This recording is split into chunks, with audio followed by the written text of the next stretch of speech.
Yeah, check. Make sure we're good.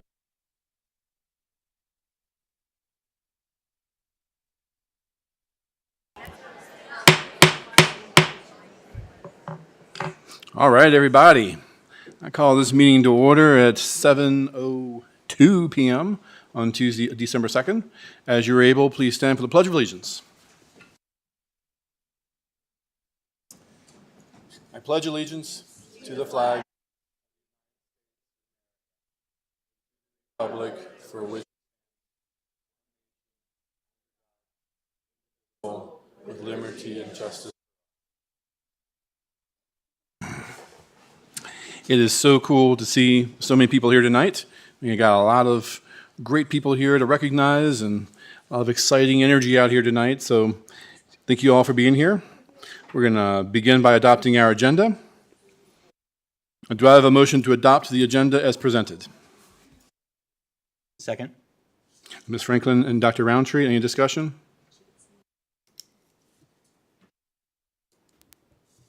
Ms. Reed, will you please call the roll? Ms. Bond? Yes. Ms. Franklin? Yes. Dr. Guitry? Yes.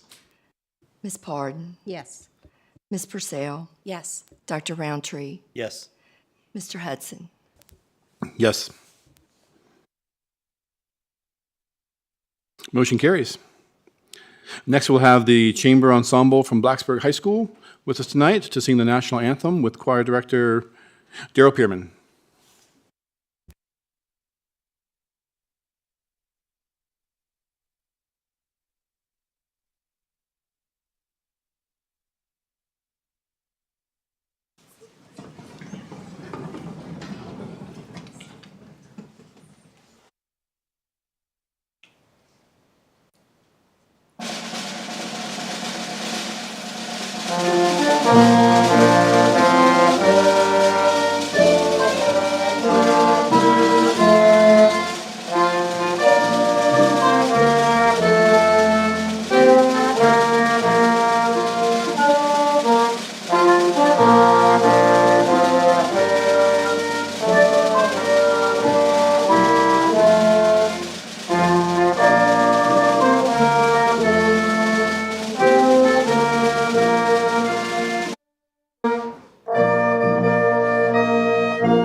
Great, thank you, students. Make a quick correction there. Mr. Pierman is the music director, not the choir director, I'm pretty sure.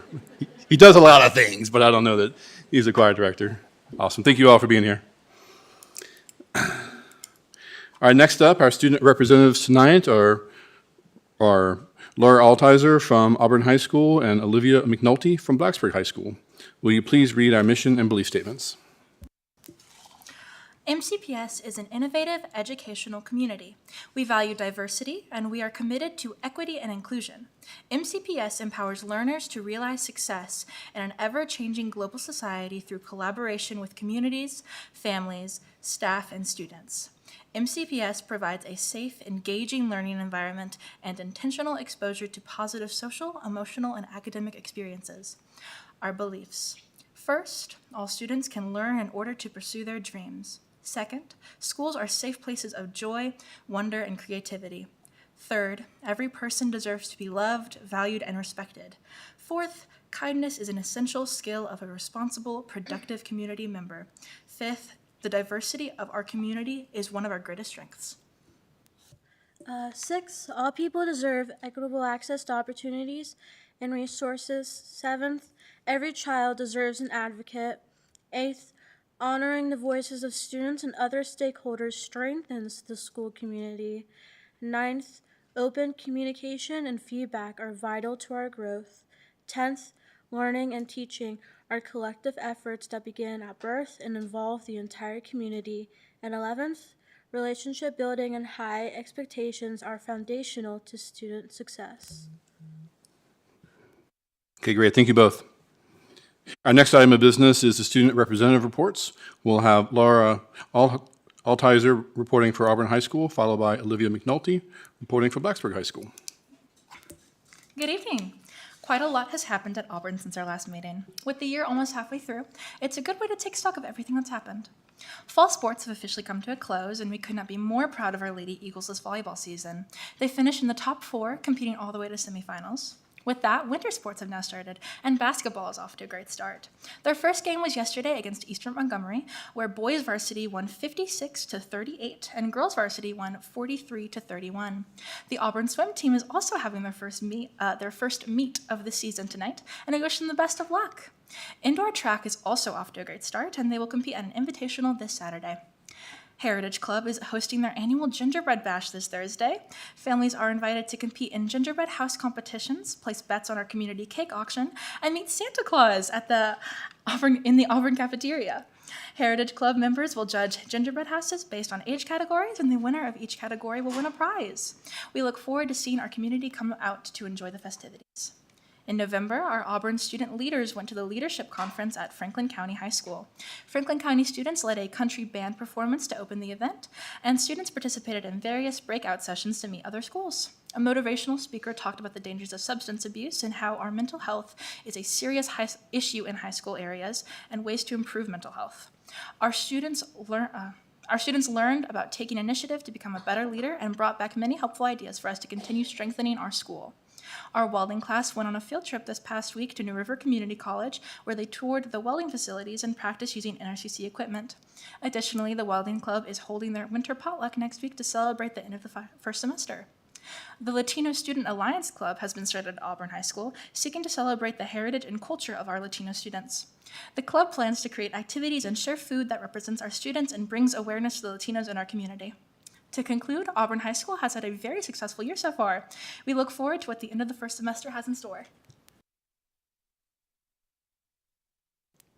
Okay, so for Blacksburg High School, for community, the Blacksburg High SGA concluded their annual Thanksgiving basket drive by making over 620 Thanksgiving baskets for families in the New River Valley community. The SGA was able to raise over $22,000 to go towards making these baskets. Our cosmetology 2 and 3 students from Blacksburg and Auburn High School went to Heritage Hall on Monday to do haircuts and manicures for the residents. It was a great way to connect Blacksburg High School students with the community and extend learning beyond the building. Our Blacksburg DECA is wrapping up their annual Home for the Holidays service project, which collects and packs food for local elementary schools to help families in need throughout the holiday season with full hearts and full pantries. For our sports and extracurriculars, Blacksburg High School finished up fall sports season with 3 state championships. Our golf team, our boys cross-country team, and our girls cross-country team. Our winter sports season has begun. Boys basketball has their first game tonight at home versus Floyd, while the girls team travels to Floyd tonight for their first game. Swim and dive has a home meet going on tonight at the Blacksburg Aquatic Center.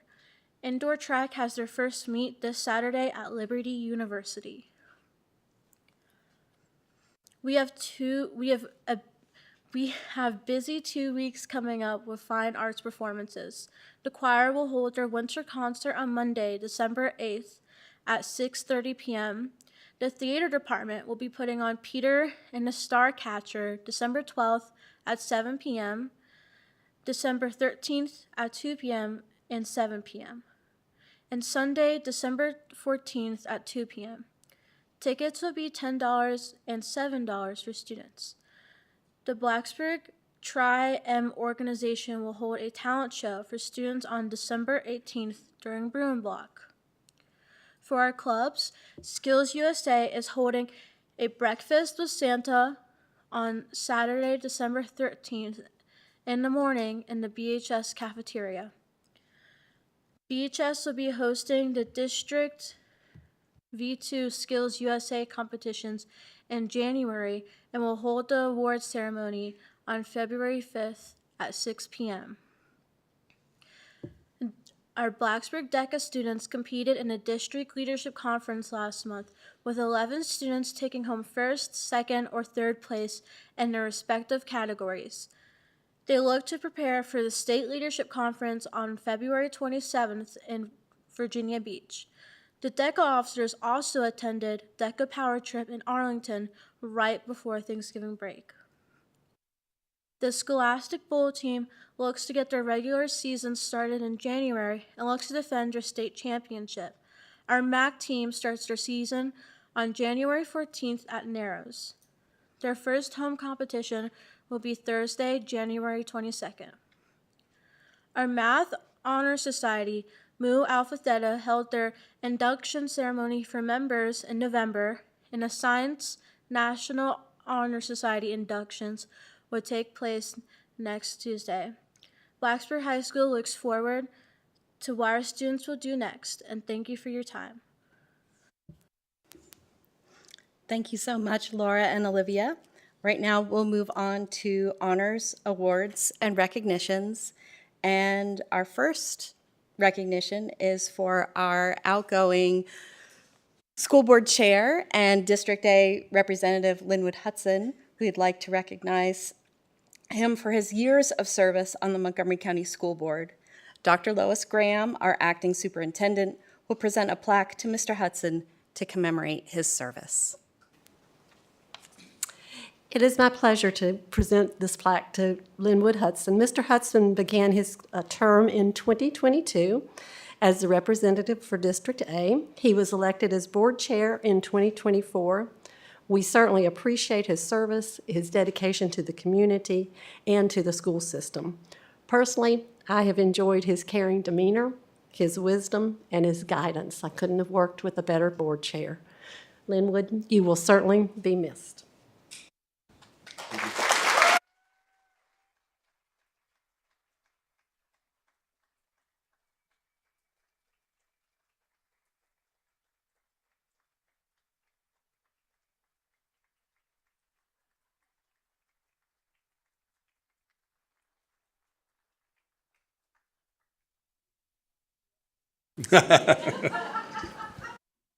Well, hey, y'all, this is kind of weird.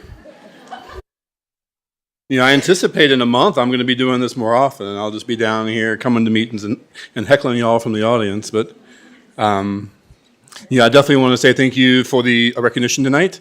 I don't like being recognized, but this is cool. It's been a long but short 4 years. I've really enjoyed my time on this board, all the great friendships and accomplishments that we've made together.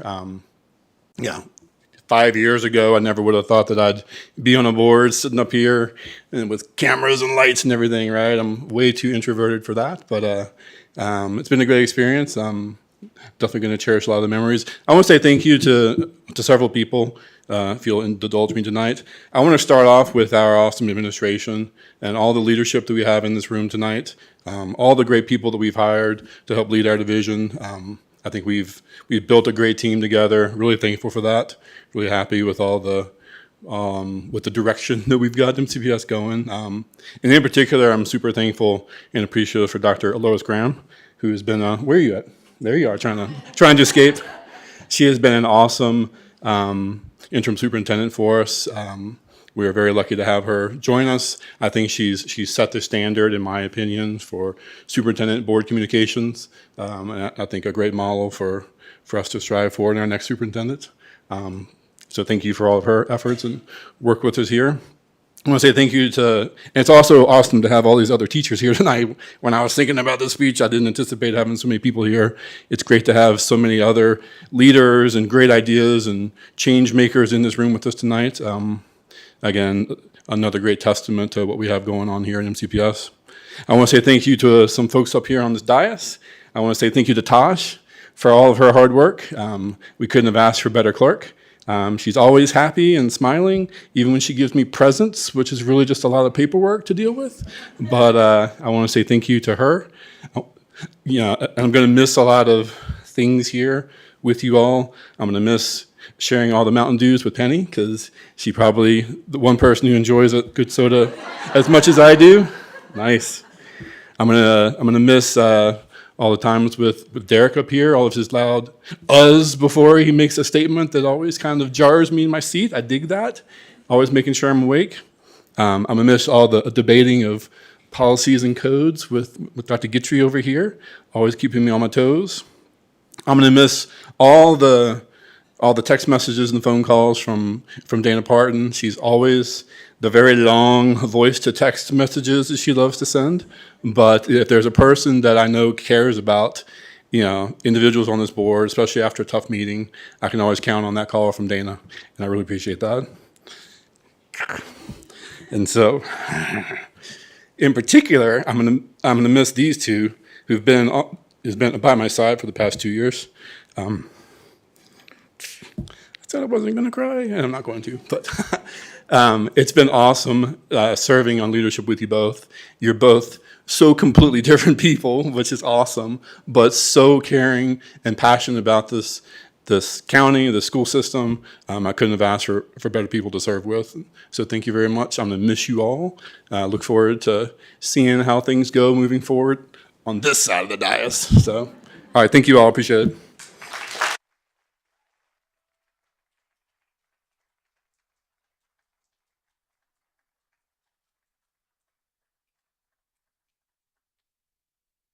So we'll move on to our Seniors of the Month, and Dr. Lori Comer, Director of Secondary Education, will start our presentation. And this is a presentation with no action required. Good evening, school board members, Vice Chair Purcell, Dr. Graham, and student representatives. We are proud to celebrate the remarkable achievements of outstanding seniors from each of our 4 high schools. These students certainly embody leadership, resilience, and dedication. And these students are making a lasting impact in their school communities. Their profiles, which will be showcased here tonight in the central office lobby, they highlight all the different talents, the aspirations, and accomplishments. You will hear reflections from their teachers and administrators that nominated them, recognizing their hard work and their character.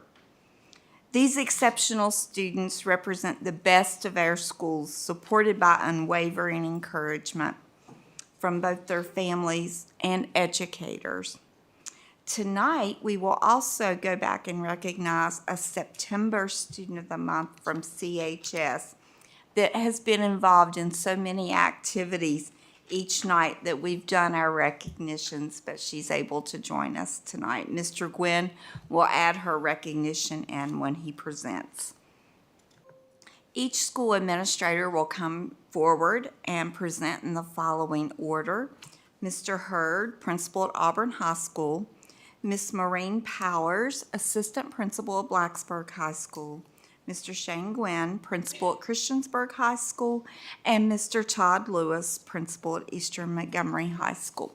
We will begin with Mr. Hurd.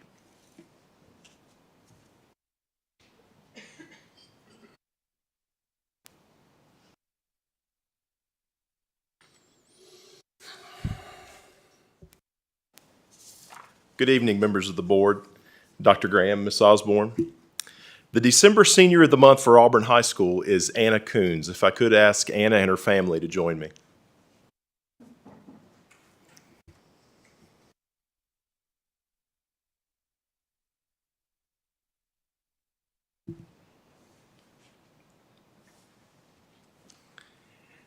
Anna has demonstrated excellent qualities in a student and a member of the Auburn community during her time at AHS. She's the Heritage Club president, where she worked to produce an exhibit to honor our veterans that has been on display in our library.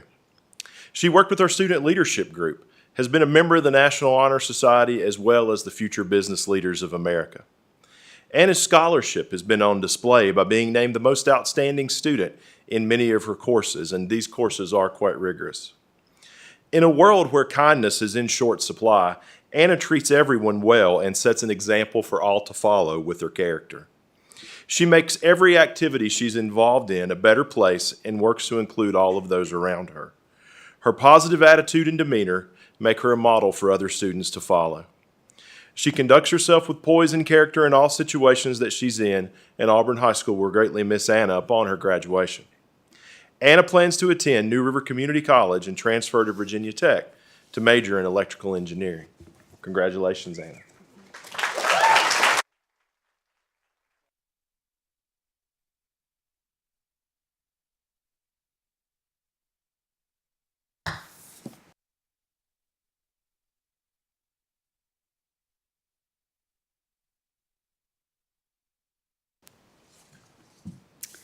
Good evening, school board members, Dr. Graham, and student representatives. It is my honor to introduce Simon Chow for December Student of the Month. Simon, please join me with your family.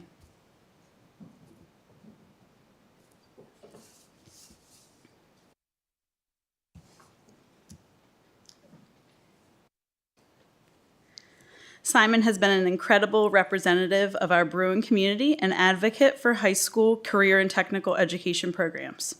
He is a 4-year member of Blacksburg DECA, serving in many leadership roles during that time. He is currently DECA's chapter president, responsible for leading his chapter by example, planning chapter and officer meetings, carrying out the chapter's mission and annual goals, and representing Blacksburg DECA and Blacksburg High School at all district, state, and national events. This year, he's also serving as our Virginia DECA District 3 president, responsible for coordinating a district-wide service project and team-building efforts across the entire Roanoke and New River Valley. Simon is a strong DECA competitor. He's placed in his DECA competitive events at the state and national levels throughout high school. In addition to his commitment to our local DECA chapter, Simon is an academic powerhouse, challenging himself in the classroom each and every day. He is a multi-year letter winner in tennis, and his tennis teammates know they can rely on him for support on and off the court.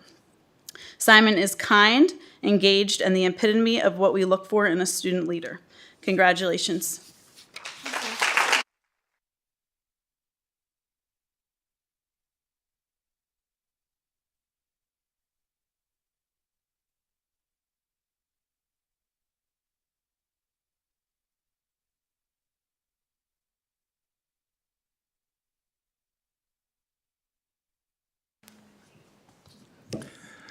Good evening, members of the board, Dr. Graham, and student representatives. We're going to take it back to September real quick. Unfortunately, we were not able to recognize this individual, but it was for good reasons. She was playing in volleyball games every Tuesday night and was a part of the Christiansburg High School volleyball team that has now set the best record in school history at 29-1 on the season. So that'll be another little accolade to talk about with this individual. So at this time, I would like to ask for Ms. Jasmine Charlton and her family to come forward to be recognized, please.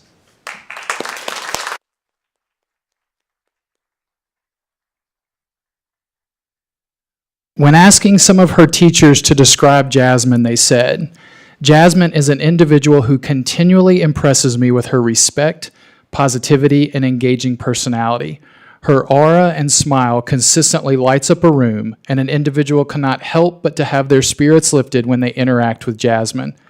I am continually impressed with how she carries herself, even when things don't go her way. She goes out of her way to acknowledge others, extend kindness to new students, and treats everyone she comes across with respect and courtesy. Jasmine exemplifies the qualities of an outstanding student, athlete, and peer, making her a role model for CHS and the core values that we uphold. She is dedicated to maintaining high academic standards while also balancing the demands of athletics. Her character, involvement in CHS on many levels, and positive presence make her an exceptional representative of our school community. Overall, Jasmine possesses the it factor and has a bright future ahead of her, ready to leave her mark on the world. Jasmine plans to attend a 4-year university to major in education after graduation. Congratulations, Jasmine."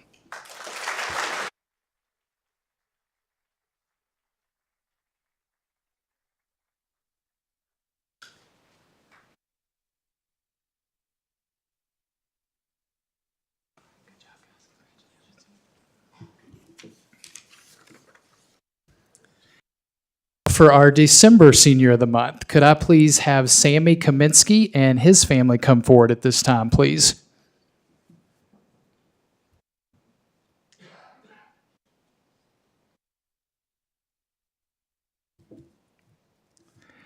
When asking some of Sammy's teachers to describe him, they said, Sammy is one of the most engaging students to work with at CHS.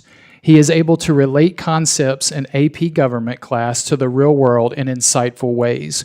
This year, he has added valuable conversations and questions to the learning in our class. Sammy is confident in his understanding of new topics and is able to voice that understanding clearly, which sparks conversations with the rest of the class. Sammy has been an outstanding musician and leader in the band for the past 4 years. With his assistance and leadership, the band has continued to grow in success.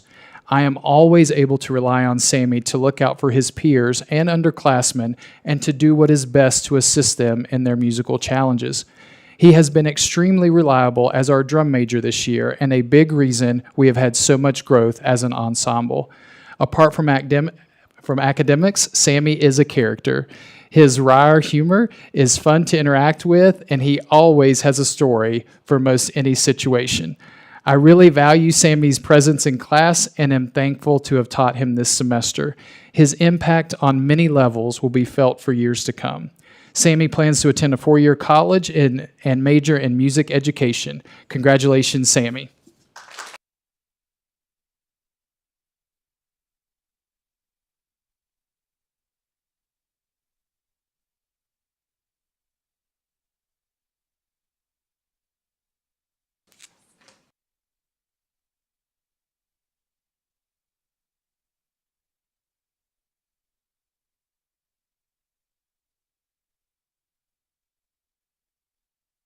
Members of the school board and Dr. Graham, it's an honor to be here this evening to recognize the December Senior of the Month for Eastern Montgomery High School, Spencer Sisson. Spencer's here with his family, and I ask that they come forward at this time.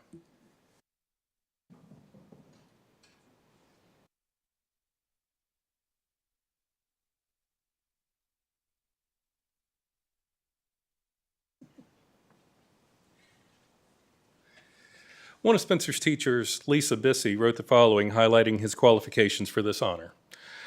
I haven't taught Spencer since his sophomore year because he attends governor's school. However, when he gets back from governor's school, he often comes to my classroom and will start doing some of his problems on one of my whiteboards in the back of the room.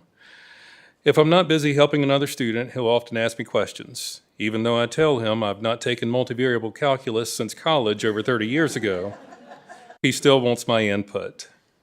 I've not told him how much it warms my heart that he still wants help from me and he has faith in my abilities to help him. While I haven't taught him in 2 years, he's still one of my favorite seniors, but probably one of my best Spencer stories happened this year and speaks to his character. I was having a really hard day and my head was killing me. I put my head down on my desk hoping that the coolness would help my headache. Literally 2 seconds later, the superintendent walked in. Spencer went home and told his mom about how I was having a tough time and that he felt bad for the unfortunate timing of the superintendent's visit. The next day, I was greeted by some chocolates from Spencer's mom, all because her wonderful son noticed that I'd been really struggling. Many seniors wouldn't notice, especially if it wasn't their teacher, but he did. He is kind, compassionate, and brilliant. I cannot say enough good things about Spencer Sisson. He truly deserves to be one of our Seniors of the Month. Upon graduation, Spencer plans to attend Virginia Tech and major in mechanical engineering. I'm sure that in doing so, he will represent EMHS well with his continued accomplishments. Please join me in congratulating Spencer Sisson as the EMHS Senior.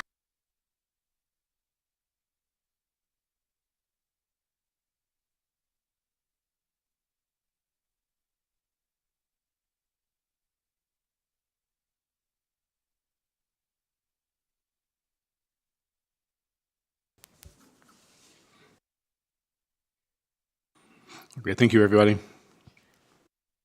All right, next up, Ms. Connie Froggatt, the president of the Montgomery County Educational Foundation, will present grant award certificates to the respective educators who are receiving grant awards from the MCEF. Did not wear my stilettos tonight. Okay, For those of you who don't know, I'm Connie Froggatt, and I have next to me Deanna Sentman, who is the treasurer of the Montgomery County Educational Foundation. She will be helping me tonight. Thank you, Chair Hudson. Get to say that one more time. Dr. Graham, so glad to see you sitting up there. And board members. I'm excited to present to you this evening the recipients of this year's Montgomery County Educational Foundation Grant Awards. Since 2012, the MCEF, in conjunction with the Community Foundation of the New River Valley, has awarded over $418,000 to MCPS students, PTAs, PTOs, other support organizations, and even students through our Educator Grant Program. Every one of our schools in every 4 strands has benefited from this program. The purpose of the grant program is to improve our students' educational opportunities by funding creative and innovative projects that go beyond the scope of available public funding, which of course keeps dwindling. In short, to reward excellence and innovation. MCEF grant recipients represent the best in public education in our county. Most MCPS Teachers of the Year are also MCEF grant recipients. I want to start our awards by first of all recognizing the people who made this evening possible, starting with the MCEF Board of Directors, which is a collaborative group representing MCPS employees, administrators, school board members, as well as community members, all volunteering their time because the MCEF has no paid staff at all. I would like to ask all current and former, of which I know there are at least 3 in the room tonight, to please stand, to be, including those on the dais, and be recognized for all the volunteer hours you have put into this foundation over the years.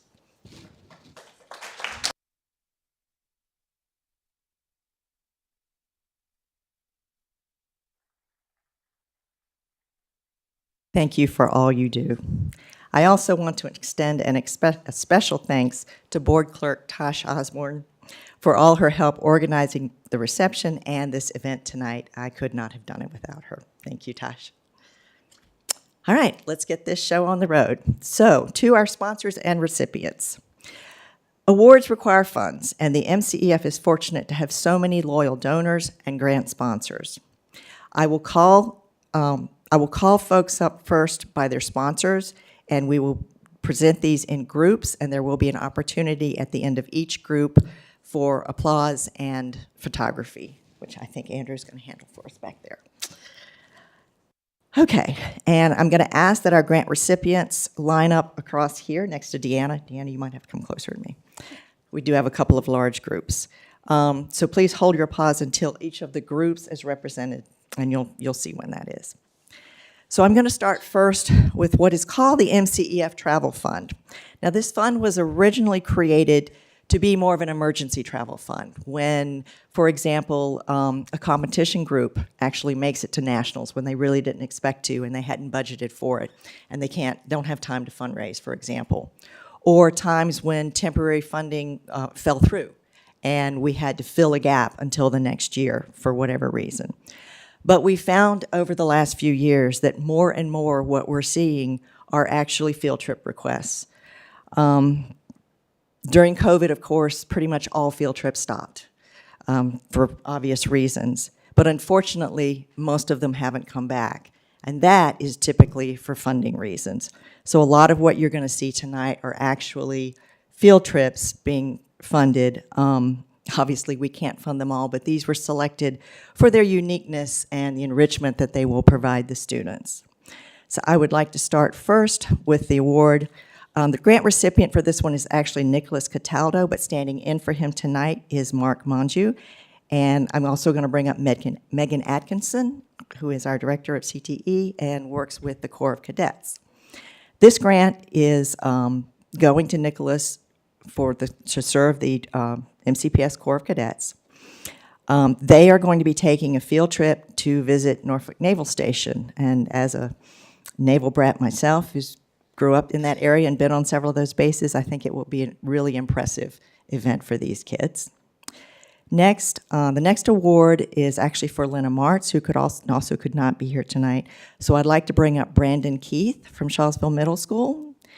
This award is for the future business leaders of America to compete at the regional, state, and national competition levels. And finally, in this group, I'd like to bring up Gabriella Chambers from Gilbert Lincas Elementary and her principal, Carrie Webb. This is one that was particularly heartfelt to us.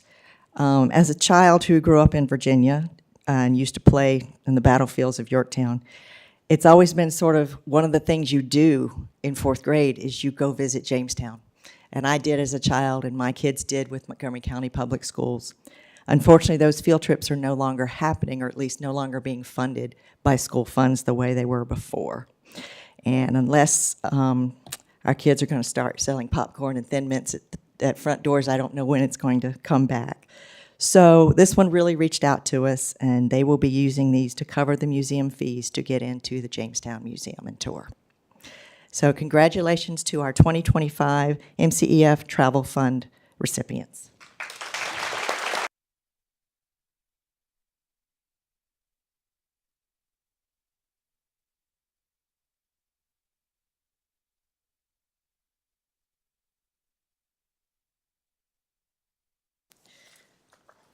Okay, so our next group is for our Professional Development Fund.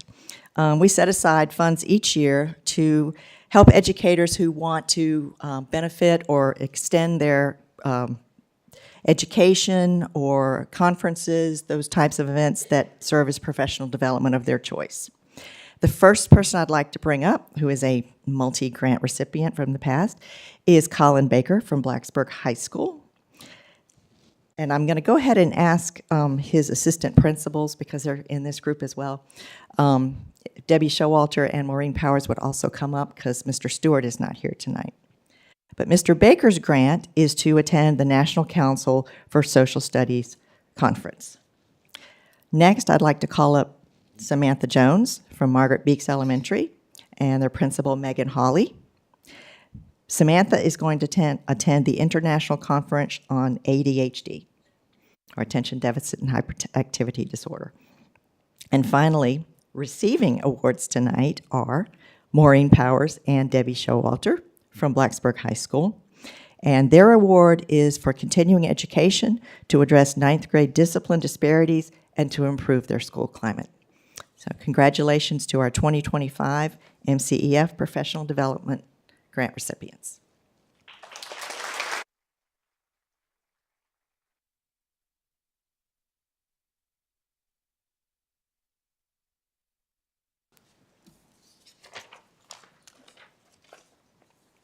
Okay. So this next group are actually grants supported directly from Montgomery County Educational Funds. So these are funds that come straight from our donors, all of which are local, usually local people, as well as local small businesses. First, I'd like to bring up Meredith Sheeler from Blacksburg Middle School and their principal, Dr. Robert Johnson. Meredith is going to use this to buy a class set of genuine lacrosse sticks, as opposed to the ones that they sometimes get that aren't actually real lacrosse sticks. So this will be a classroom set of lacrosse sticks. And our other recipient is Presley Gravely from Bowling Branch Elementary School. And I'd like to bring up their principal also, Dr. Eric Anderson. Presley is going to use these funds to purchase interactive materials to support the newly adopted elementary language arts curriculum. Get it together, guys. All right, so congratulations to our 2025 Montgomery Educational Foundation Direct Fund grant recipients.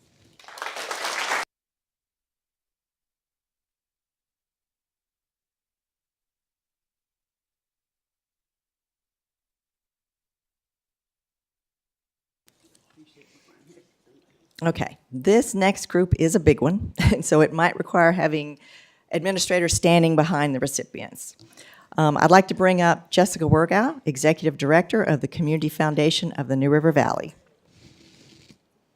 In 2011, the MCEF established both an endowment fund as well as a grant pass-through fund with the Community Foundation, and we have been growing those ever since. So each year, this list gets longer and longer and longer, which is wonderful to know. We have several endowment funds with them. There are also funds that other people support as well, and that are handled through the Community Foundation. So this is a large group of those funds. So I'm going to start first with grants that are being funded directly by the MCEF endowment and pass-through funds. Our first recipient is Christina Hanna from Christiansburg Primary School, and their principal, Christina Warner. Christina is going to use her grant funds to purchase sensory learning tools for English language learners. Next, I'd like to bring up Sarah Burris from Montgomery Central and their director, Mike Stanley. Sarah is developing a program called the Movement Program, where students receive fitness trackers, and working with their teachers, they will track their progress and improvement throughout the year, and then at the end of the year, they'll have a program where they mark their success and their performance throughout the year. And finally, I'd like to bring up Dolores Akers from Falling Branch Elementary School and their principal, Dr. Eric Anderson. This grant is for exercise equipment for pre-kindergartners, because for the most part, the equipment we have on our campuses are not really appropriate for preschoolers. And so this will supply age-appropriate exercise and recess equipment for pre-K students. The next grant I want to present is the Bonnie Kitts Memorial Grant. And this one is going to Dr. Craig Ramsayer from the Margaret Beeks Elementary School PTO. And I'd like to bring up also the principal, Megan Hawley. And these funds are going to go to purchase pickleball equipment for PE classes. One of the most popular sports out there now. The next grant I'd like to present is the Phyllis Albritton Honorary Grant. Phyllis, of course, was a school board member, as well as one of the refounding members of the Montgomery County Educational Foundation. This recipient is Sarah Walden from Gilbert Lincoln Elementary School, and I'd like to bring up their principal as well, Carrie Webb. Sarah is purchasing what are called C-Pen readers, and these allow students with disabilities to read independently using a device that reads the text for them and reads it back to them so that they can work independently. It gives them a lot more confidence, and it also frees up time for the teacher or the aide to help other students while they're reading independently. Next, I would like to bring up sponsors Dr. Rosemary Bleisner and Dr. Stephen Jaros.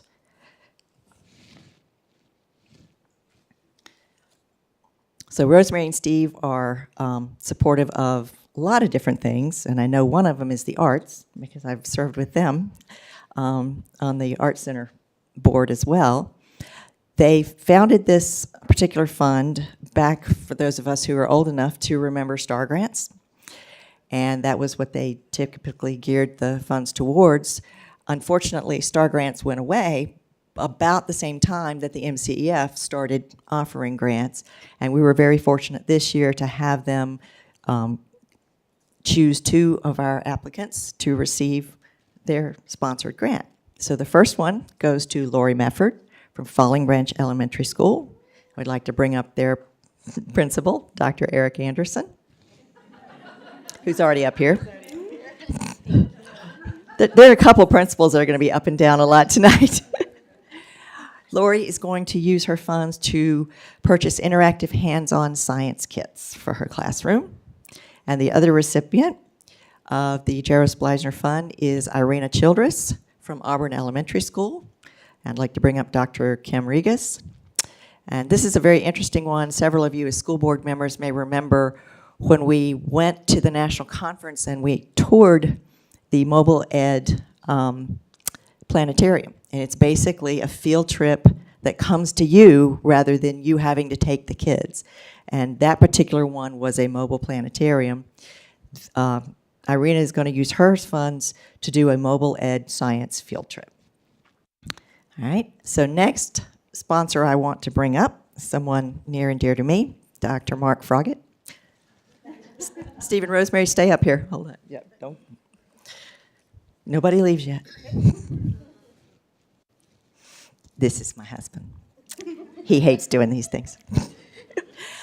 All right, so we also have an endowed fund with the Community Foundation, as well as we make annual donations. And so these grants are being sponsored from those funds. The first one is Beth Moore from Christiansburg Primary School, and their principal, who's already up here, Christina Warner. Beth is going to purchase dramatic play and sensory centers for 3 kindergarten classes at CPS. And then the last and final from this group, I'm actually going to bring up 2 people, Colin Baker and Jonathan Marie, Monsieur Marie. And since their principal couldn't be here, I would like to ask Maureen Powers to come up and stand in their place. So this is a collaborative effort between Mr. Baker in the Social Studies Department and Monsieur Marie, the French professor at Blacksburg High School. They will be celebrating the 250th anniversary of the Franco-American friendship that formed during the Revolutionary War, and in particular when France granted us the Statue of Liberty. This was an exchange program where previously students from BHS went to France and met students over there. This time we're exchanging, those students are coming here, and they'll be having an exchange program with our students at Blacksburg High School. So these are your 2025 Community Foundation of the NRV Educator Grants.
Okay, so unfortunately my husband has to stay up here a little longer. Mark and I also donate directly to the MCEF, not just through the Community Foundation, but also directly. And the following grants represent sponsorships that we selected out of our 35, 37 applications this year that really spoke to us and were things that we like to support. The first one I'd like to call up is Sharon Newbern from Falling Branch Elementary School. So Dr. Anderson, you get to get back up again. It's a good problem to have, trust me. So Sharon's grant is for something she actually did several years back, but is doing again because, of course, students have aged out, and so we have a new group of students. And this is, she is doing it's a poetry workshop as well as bringing in the speaker, and they will actually do a workshop with the 5th grade students. This is for the entire school. It's a whole day program with Alan Wolf. What Sharon doesn't know is she's actually getting another award tonight. Each year, the MCEF holds a special fundraiser during the Community Foundation's Give Local event called Give Your Favorite Teacher a High Five. Parents are asked to donate to the MCEF in honor of an outstanding teacher in their child's life. For every $5 donated, that teacher is entered into a drawing for a $100 Amazon gift card, and I'm excited to announce that this year's winner of that drawing is Sharon Newbern.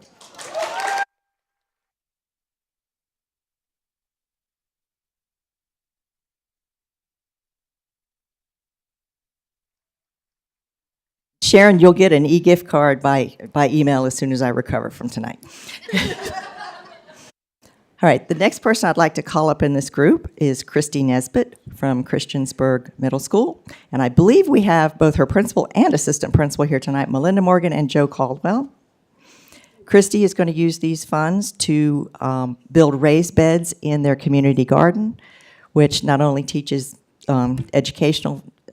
is not an educational opportunity, but also one that brings in the community and has that collaboration to it.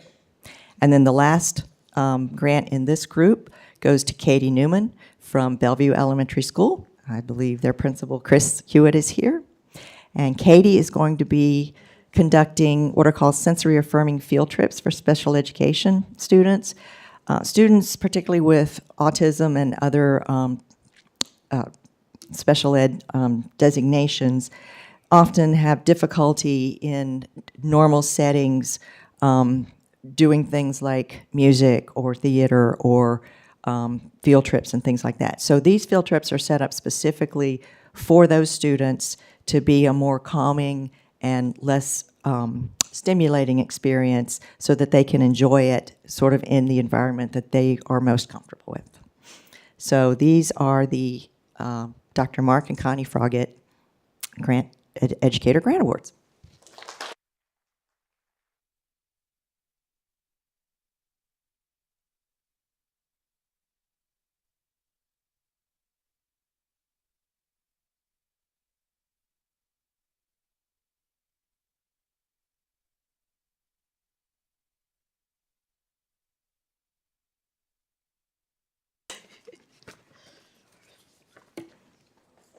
All right, so for this next group, I would like to bring up Dr. Alex Sang.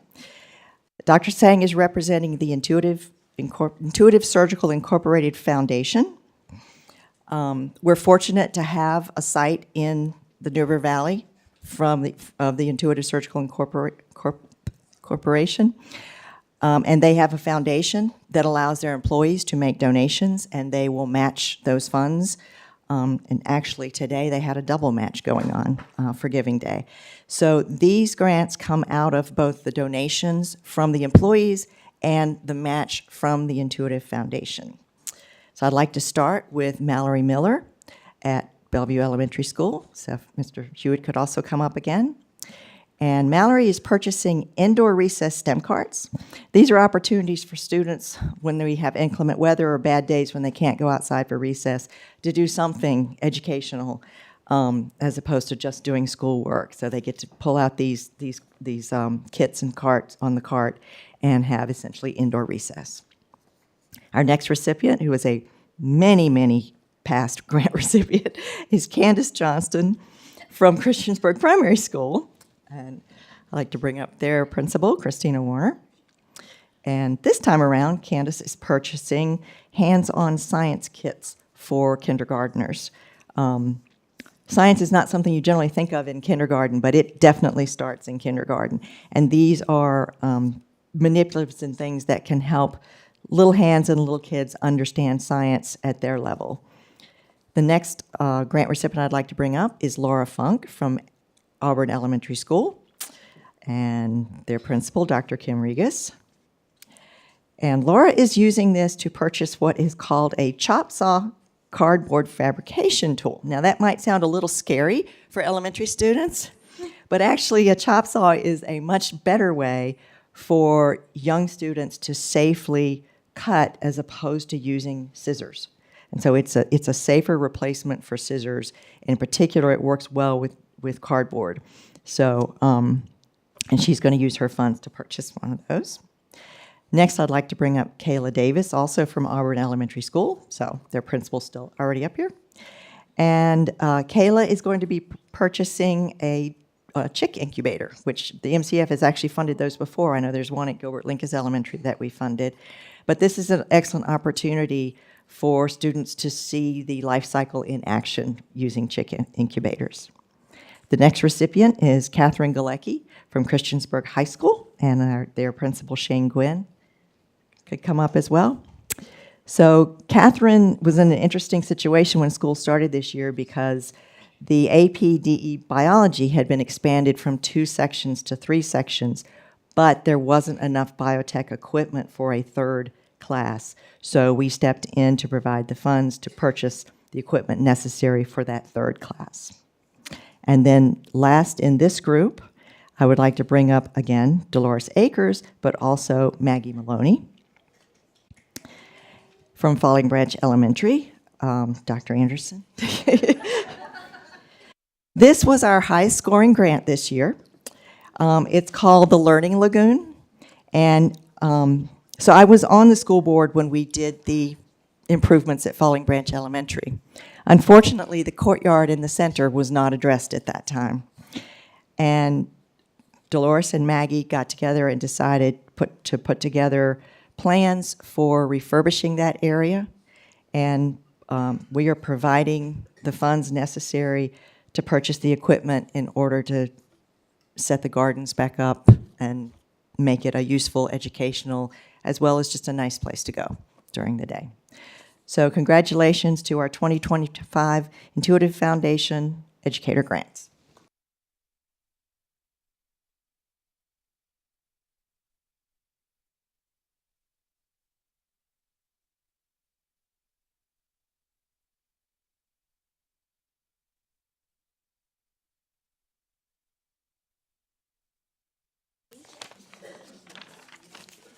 Almost there. Okay, so this is our last, but often some of our most special ones. I like to save those for the end. So this group includes some special sponsors. Number one, this first grant is sponsored directly by MCPS employees who make payroll deduction every pay period directly to the MCEF, including one of our school board members, Ms. Franklin, which we thank you very much for. And we like to try to select something that we feel would really be meaningful and helps both the educator or the educators as well as the students. So the recipient of this award is Tracy Vest from Auburn Elementary School. And Dr. Regas, could you also come up? So Tracy is using the funds to set up a reading area that will support mental health for the students through literature in her classroom. The next award is sponsored by Susan Miller. Susan could not be here tonight. Susan was a longtime MCF board member, also a retired MCPS teacher. This award goes to Karen Mikovits, also at Auburn Elementary School. And Karen is going to use these funds to set up a dedicated classroom reading space in her classroom. And then the final grant we have here, if Lynn Marjheim is here. Lynn, I thought you made it. So Lynn's husband, Dr. Dale Marjheim, was a longtime educator in MCPS who passed away last year. And this fund was started with funds both from the family as well as friends of Dr. Marjheim. So this is the second annual award we've given out. And we try to choose ones, we never know if it's really going to be a good fit or not. This one turned out to be a good fit. I'd like to bring up Leslie Lawson from Eastern Montgomery Elementary School and Kate Stewart, their principal. So when we sent out the email to Leslie and Kate about the award, we got an email back from Kate that said, "This is so exciting. Dr. Marjheim was my principal when I was at Shawsville Middle School." And we got this from Leslie. "Learning about his love for the outdoors and for reading, it seems especially fitting that this project is being funded through Dr. Marjheim's Memorial Fund, because this grant is to set up a hammock reading garden on the campus at Eastern Montgomery Elementary School dedicated to him." Congratulations to our last group of recipients.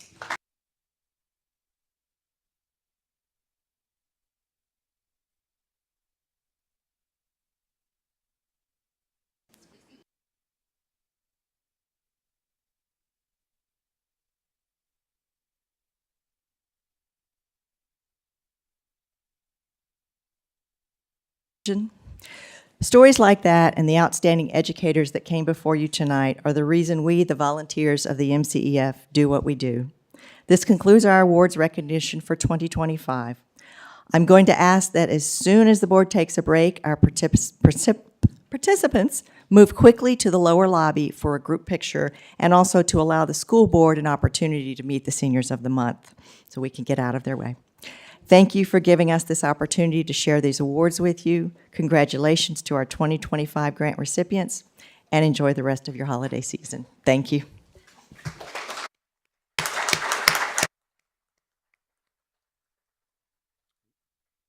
Thanks, everybody.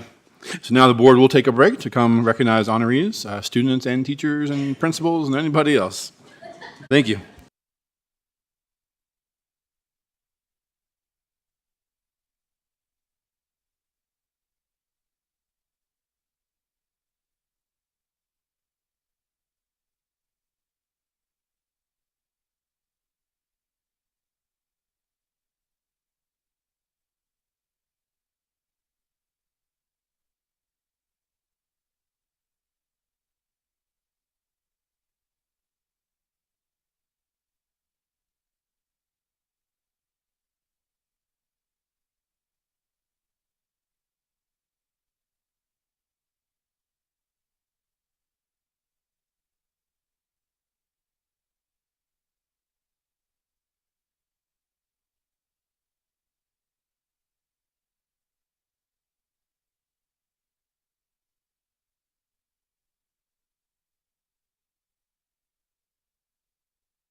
All right, everybody, we'll get back after it here.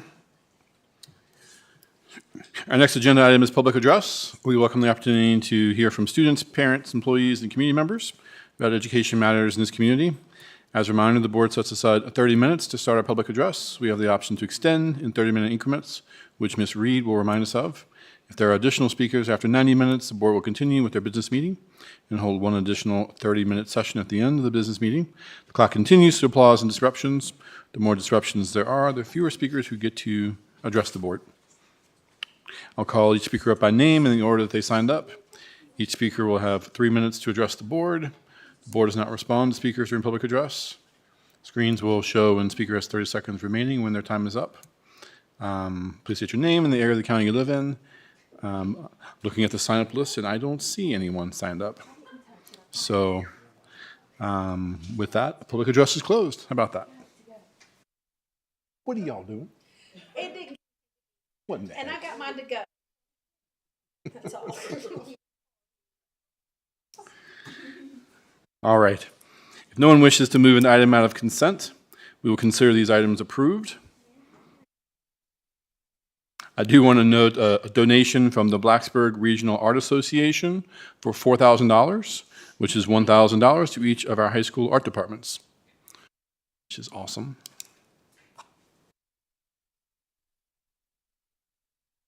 Okay, great. Do I have a motion to approve the payment of bills as presented? So, second. Wait. Okay. Ms. Franklin and Dr. Roundtree? That first was so fast. Any discussion? Ms. Reed, please call the roll. Ms. Bond? Yes. Ms. Franklin? Yes. Dr. Guitry? Yes. Ms. Pardon? Yes. Ms. Purcell? Yes. Dr. Roundtree? Yes. Mr. Hudson? Yes. 7 in favor. Motion carries. That brings us to our business meeting. We'll start off with a report from the superintendent. Dr. Lois Graham will provide us with her report. I just had the pleasure of celebrating the conclusion of our Teen First Responder Academy. The academy was developed in partnership with Montgomery County Fire and Emergency Medical Services and included 5 sessions where students learned about career opportunities in fire and emergency medical services. It was so impressive to watch our students take part in those mock activities and to hear their enthusiasm and their plans for the future. I appreciate the partnership with Montgomery County Fire and Rescue. I also attended New River Community College's inauguration ceremony for President Robert Brandon, and I want to thank New River Community College for the many wonderful opportunities that they provide our students as well. And finally, as we begin the holiday season and get close to our winter break, I would like to encourage everyone to enjoy the season, take time to make both special memories with your family and within the school system. Thank you. Great, thank you. All right, next up, I'll give a quick update on our superintendent search process. The application process closed a weekend or 2 ago. We actually just met with BWP last night. We ended up being presented 22 applications, which was outstanding. Great number of candidates for old Montgomery County here. Great a collection of experience and folks for us to consider. A lot of folks from Virginia, which is great. You know, that was one of the things that the community was asking for, more, you know, folks that have an understanding of this area and want to be here, which is great. So with inputs from all the board members and the down selection process from BWP, we've settled on our first round of candidates. So we're going to start the initial interviews next week. And then we'll down select to our finalists the week after next. So this is our last meeting on the dais, but we've got 3 other meetings already scheduled and a 4th in the works. Right? So still a busy month for us, but yeah, I know, right? That we know of. But definitely want to say thank you to BWP. Those guys have been awesome to work with. They put a lot of effort into this for us. They did a great presentation for us last night of all the candidates, and it's been great working with them, and we're looking forward to finding a Great superintendent, hopefully, from that group. Anything on this board? Chair Hudson, I believe that there was, well, the majority of the information that we had at our meeting yesterday is confidential. There was a page that our consultant said that we could share that was about where applicants came from and that distribution, and I was just wondering if the board was open to sharing that information. Yeah, sure. Kind of broke down like the areas that they were from, I think some of the experience levels. Yeah, we didn't discuss that last night. Is the board generally okay with sharing that information publicly? It was all anonymous at that point, right? But I think it would give a good understanding of the applicant pool that we're looking at. Okay, that's a great idea. I know Andrew was interested in information to go up on the website anyway, so that's a good one. Great. Anything else on that one? All right. Next up, Katie Seidemann, our MCEA president, will present an update from the Montgomery County Education Association.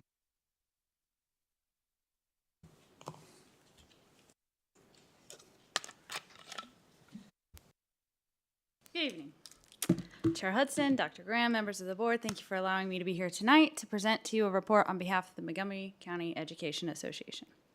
First, on your agenda tonight is a memorandum of agreement proposed by the MCEA to extend our current collective bargaining agreement for certified staff from December 31st, 2025 to June 30th, 2026. We have proposed this MOA for several reasons. One, it will ensure that the subsequent contract period aligns with the school calendar, the academic calendar, promoting greater stability for staff and greater consistency for students. Two, this would also give administration teams more time during the summer to adjust any building level plans that need to be changed to meet the stipulations of the new CBA versus changing schedules or plans mid-year to align with a new CBA.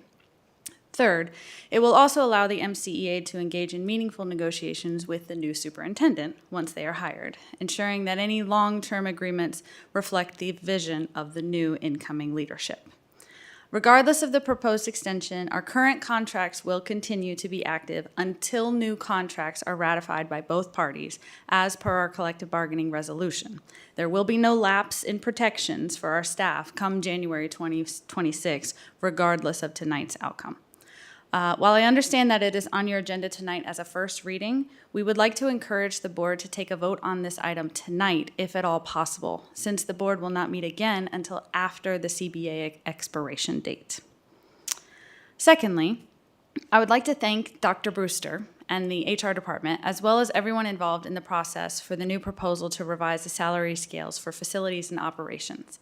We have been in communication with many of these employee groups throughout our collective bargaining processes, and the concerns that we have heard from these groups are directly related to this change. We are so appreciative to all of you as well for committing to include this increase within the salaries of the staff rather than as additional stipends. We look forward to your approval of this item tonight. Next, I would like to share a concern from our members regarding special education caseloads. Because of eligibility meetings throughout the semester, so we have a set amount of special education caseloads that come in August, but because of eligibility meetings that go from August to December, those special education caseloads are beginning to increase.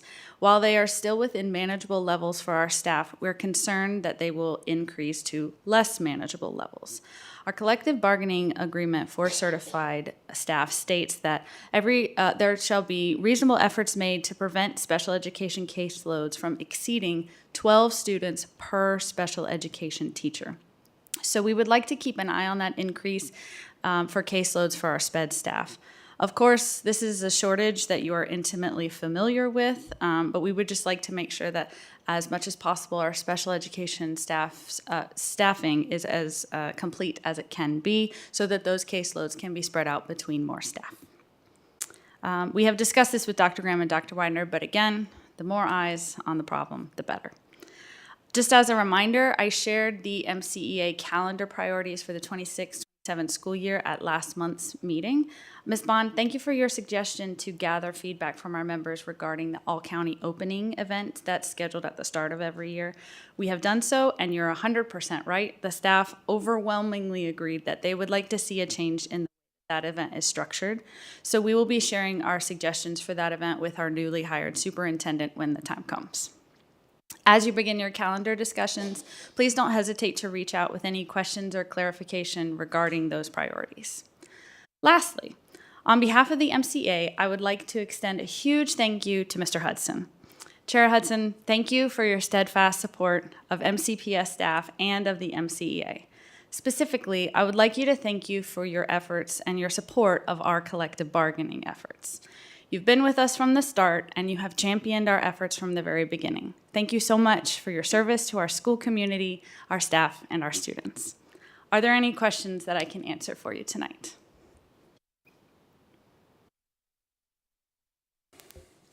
Board members, any questions?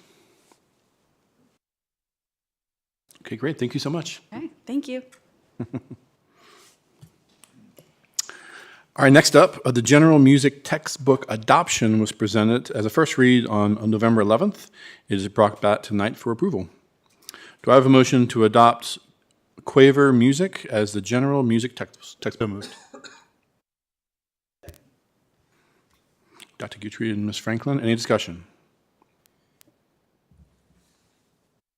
Any questions for? Okay. Where's my thingy? Ms. Reed, will you please call the roll? Ms. Bond? Ms. Franklin? Yes. Dr. Guthrie? Yes. Ms. Pardon? Yes. Ms. Purcell? Yes. Dr. Roundtree? Yes. Mr. Hudson? Yes. 7 in favor. Motion carries. Next up, the proposed 2025-26 committee membership for the Career and Technical Education Advisory Committee was first presented on November 11th. It's also brought back tonight for approval. Do I have a motion to approve the 2025-26 Career and Technical Education Advisory Committee membership as presented? So moved. Second. Ms. Bond and Dr. Roundtree, any discussion?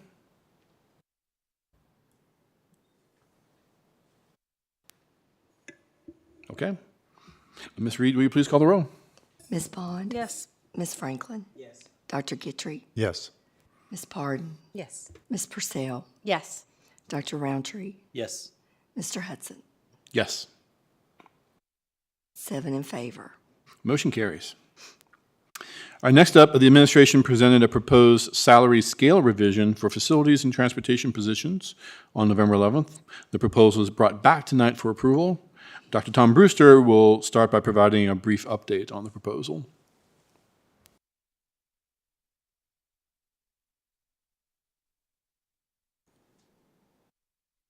Mr. Chairman, members of the board, Dr. Graham, tonight we present the final reading for the proposal to revise salary scales for facility and transportation positions.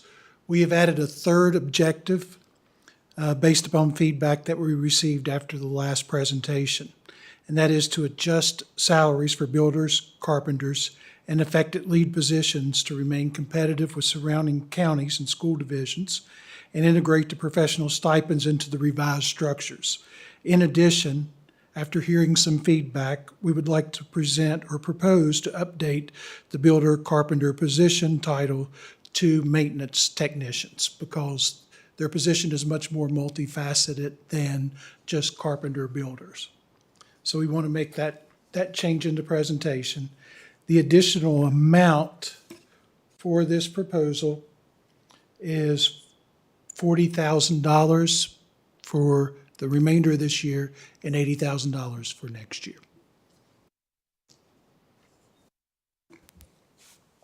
The board, any questions or comments on that before we go to our motion?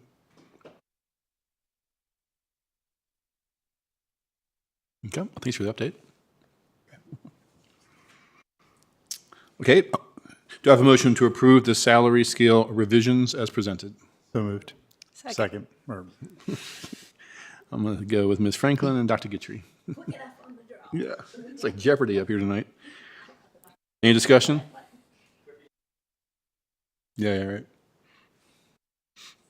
Any discussion? Okay. Ms. Reed, will you please call the roll? Ms. Bond? Yes. Ms. Franklin? Yes. Dr. Guitry? Yes. Ms. Pardon? Yes. Ms. Purcell? Yes. Dr. Roundtree? Yes. Mr. Hudson? Yes. 7 in favor. Motion carries. All right, next up, the MOU to extend the current CBA to June 30th, 2026 is attached tonight for a first read. The MOU will be brought back for approval on January 6th, 2026. We heard comments from the MCEA tonight. Any discussion on the MOU? So because of the timeline with this, and we are in process of scheduling another meeting in the next whenever, I would like to suggest that we put this on that agenda for a second reading.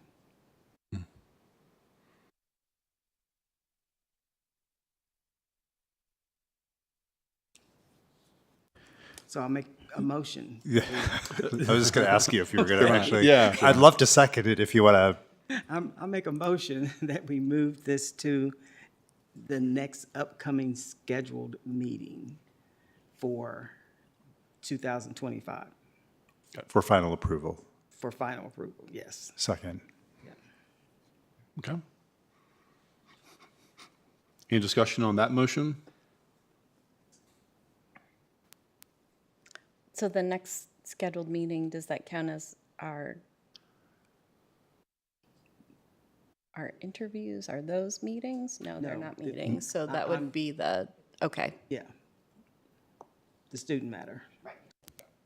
We're still trying to probe a date for that, but it'll probably be squeezed in at some point next week, so. Okay. Okay, so we have a motion on the floor and a second. I don't see any other discussion on that. Ms. Reed, can you please call the roll? Ms. Bond? Yes. Ms. Franklin? Yes. Dr. Guitry? Yes. Ms. Pardon? Yes. Ms. Purcell? Yes. Dr. Roundtree? Yes. Mr. Hudson? Yes. 7 in favor. Motion carries. I guess any other discussion just on the MOU tonight while we're here before we move on? Yeah, sorry, just any other discussion on the MOU tonight before we move on?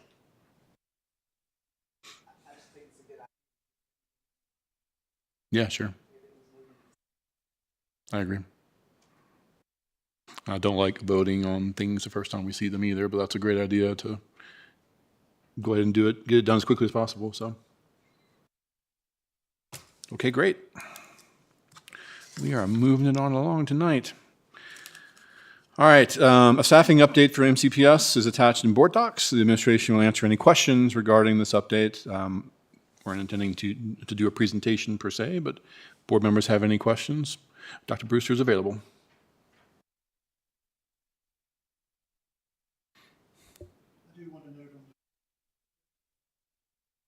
Key your mic, sir, I'm sorry. Oh, you got it. Yep, he's good.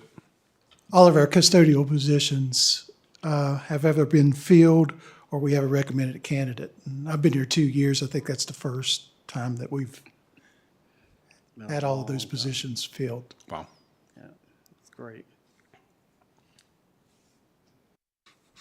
So I still have some concerns about our paraprofessionals. Yes. As far as subs. So I think that's something during our budget process we need to address as far as to try to attract folks. Just like we did when we couldn't get regular subs for teachers and administrators, increasing the wages to attract folks to be able to come to those positions, because it's just not acceptable, these numbers that we have. Yes, ma'am. I have a question. Thank you so much. So I have a question about the special ed teachers. The current vacancy is on, I guess this is page 2 or the first page, says that there are 5 vacancies, but then 2 slides down it says current special ed vacancies. Oh, I just figured that out. I'm so sorry.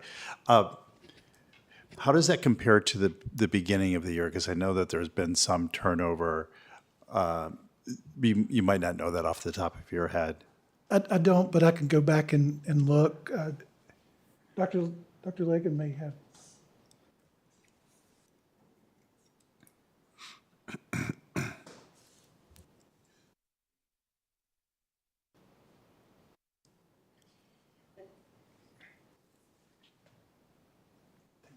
I don't know of any turnover. I know we have 2 open speech positions, a .5 teaching position at Margaret Beeks, a .5 lead teaching position at Harding, and off the top of my head, we had 1 full-time position to fill. And where was that? I can't remember off the top of my head.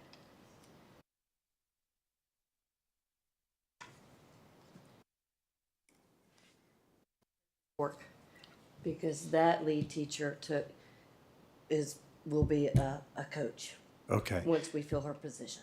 Once we fill our position, okay. One of the reasons I'm asking the comparison is just, this was a point of discussion, budget conversations last year. And so I wanted to know if this is are we roughly at the same spot as we were in the beginning of the year?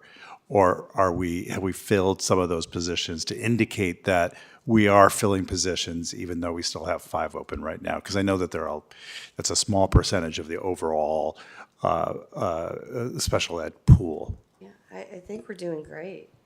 We only have 2 open speech positions. And really, it's just 2 teaching positions, because 2 of them are half-time positions. So Okay, we're in a much better place. great. One of the things that Dr. Widener started last year was in November, we do a job fair for student teachers. We had about 29 student teachers, current student teachers show up, and I believe we were able to find special education candidates that we're going to complete in December that we can hire in once we get their transcripts. So Excellent. And now, does that also mean that as a result of hiring those speech pathologists that we're not relying upon a third party to provide those services, correct? Okay, wonderful. So we will cut down on our contracted service, which is great. And by how much? How many were we contracting? When we were contracting, when we filled 2, Right. we were contracting for 4 positions, Okay, now that's what I just 2. remember. That's wonderful. Thank you so much. You're welcome. I had a quick follow-up question. So just for clarity, the special education certified 5 vacancies is 4 full-time equivalent vacancies because there's 2 half-time people. Right. Correct. that are- 2 teaching positions and 2 speech positions. Okay. Okay. Yeah, yeah, so just for ease of digestion and transparency on the vacancy slides, it would be good to have, rather than the number of vacancies, the number of full-time equivalent vacancies. Okay. Okay. All right, thank you. Yep. Board, any other questions or comments?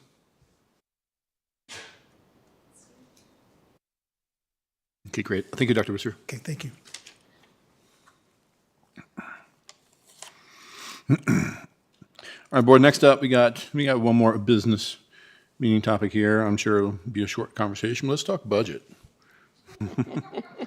So one of the things that we discussed as a board earlier as we were talking about the budget process, an idea that came up was to have a discussion before we got out of the year for the board to kind of share their priorities to administration. So as they're crafting their budget, kind of have a sense for what the board's priorities are up front. So we'll do that conversation tonight. I think first off, Dr. Graham, would you share where the team is at this point in the budget process for us? Certainly. Our team has been working diligently on developing the upcoming budget. Every principal and every department has submitted a budget request, and then they met with us to discuss their needs in detail. I want to commend them for the thoughtful consideration they gave to their submissions and for their commitment to being responsible stewards of their resources.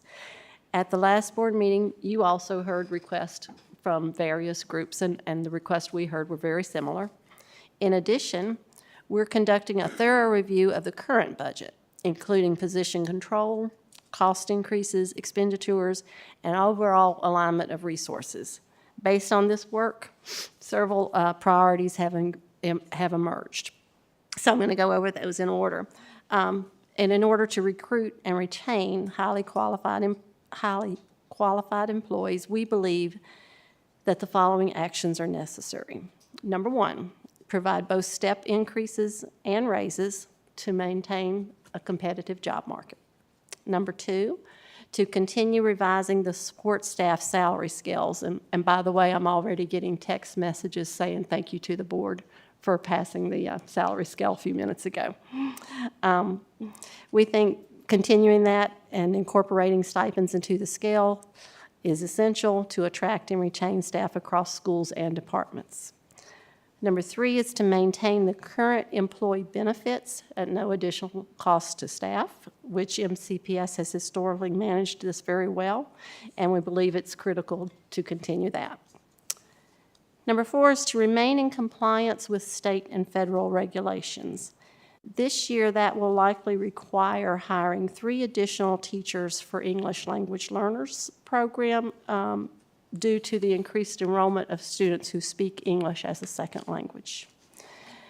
We do not have the final title funding allocations yet. That will come later, but early indications suggest that we may need to transfer 4 of our title-funded teachers to the operating budget because of suspicion that some of the title funds may be cut. We also need to hire 1 media specialist at Blacksburg High School to meet state compliance requirements. Number 5 is to ensure appropriate staffing levels across all schools. We heard clearly that each elementary school needs a full-time assistant principal. There's also a strong need for expanded mental health supports, including behavior specialists, and due to new state regulations, we likely will need to increase instructional support, like coaches, that type thing. We also received specific instructional requests. An example of that would be Eastern Montgomery High School doesn't have a marketing teacher, and we feel that they definitely should have. We will continue monitoring that type thing. Second semester, we'll monitor the enrollment again to determine staffing needs that will support adequate course offerings, as well as maintaining appropriate class sizes K through 12. So we suspect we'll need a few positions or teachers there. And as Ms. Franklin mentioned, we want to look at our paraprofessionals, try to bring those in line, do something to encourage more paraprofessionals to join us and stay with us. And then we want to address operational needs. Those requests, many are essential. They include maintaining the bus fleet, repairing and updating facilities, funding technology upgrades, software, and subscription services. So while the number of requests is substantial, they are all grounded in legitimate needs that would strengthen our schools. We also recognize the reality of limited funding. Our goal is to present a balanced, progressive, realistic budget that positions our schools for continued excellence. And finally, we want to consider, obviously, the requests that the board members prioritize. So with that, we're hoping to hear what your top 2 or 3 priorities are tonight. 2 or 3, yeah. You 5 only or 6? get 3 here. You're supposed to put the mic on. So we did discuss during agenda prep just kind of how to structure this conversation. I mean, I think, so obviously we want everybody to have a chance to kind of weigh in on this. At least starting with a top number of priorities is a good start. And then we'll just kind of see where it goes from there. Certainly any questions or comments to what Dr. Graham presented, but we'd like to hear from each board member about what your priorities are. So who wants to start? Can I start with a question for Superintendent Graham? So last year's budget, there were a few things that we were unable to fund. And one of them that I know a lot of work had been done on an immersion program, a dual language immersion program.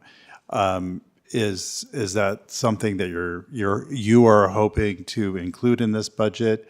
Is there anything that wasn't funded from last year that the administration on your side would like to see added to the budget? We looked at several things like that and thought that first, if we hear your priorities, that would help us know what comes to the top. What we have done is looked at programs like the dual language program to see how much that would cost. Some of those things that cost less may be easier to put in the budget. So we really were kind of waiting to hear what consensus was here, but certainly that was one of the things, with 2 or 3 other things that we looked at as well that didn't get funded last year that we think might be doable. Okay, great, thank you. Should I just continue? Yeah. So I know that we had a preliminary conversation, and I appreciated your reaching out to me, asking for my thoughts. I'm supportive of that because at the time I said that there's not money in the budget, but I know that there's a need for it, and there was also support from the community for having it. So I would be supportive of seeing that funded if we can do that. A couple of priorities. One is there was a discussion of a program for funding some of our students taking AP exams. And I would love to see the administration do something, even if we can't do everything we would like to do, at least to get that ball rolling. I think that would be helpful for our students.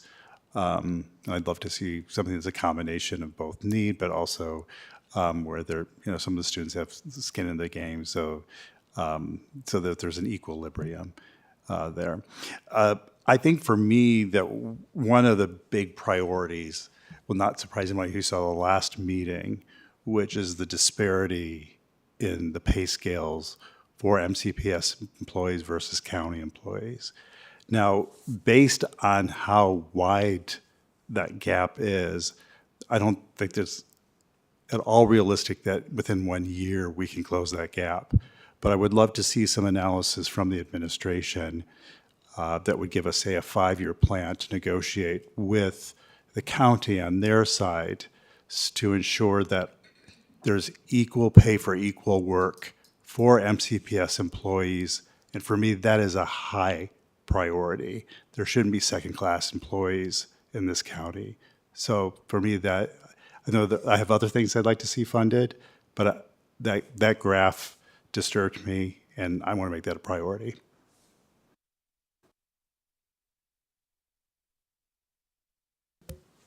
Oh, great, thank you. We can go around if you want. Ms. Parton, you want to go next? I don't know if I so much have my priorities in line yet because I'm still talking to people and hearing from people. But what I do know that I think we need to keep in mind as a board is, at least for me, as far as when we start this process, I would probably like to know where we are as far as where we're standing in the budget now and what any deficits or anything like that we might have, or things that we might need to look to in the future as far as infrastructure and things like that, because I know we're continuing to look at buildings and things like that that are going to come down the line. I'm kind of looking further down the road a little bit and trying to bring things in and prioritize that way, so to speak. But I do absolutely agree with the salary increases for the employees and the benefits for sure. And then I just want to make sure that we are good stewards of our taxpayers' funds, and we find ways to maybe try to save some money on some things and maybe look outside the box a little bit on how we can do things and improve things.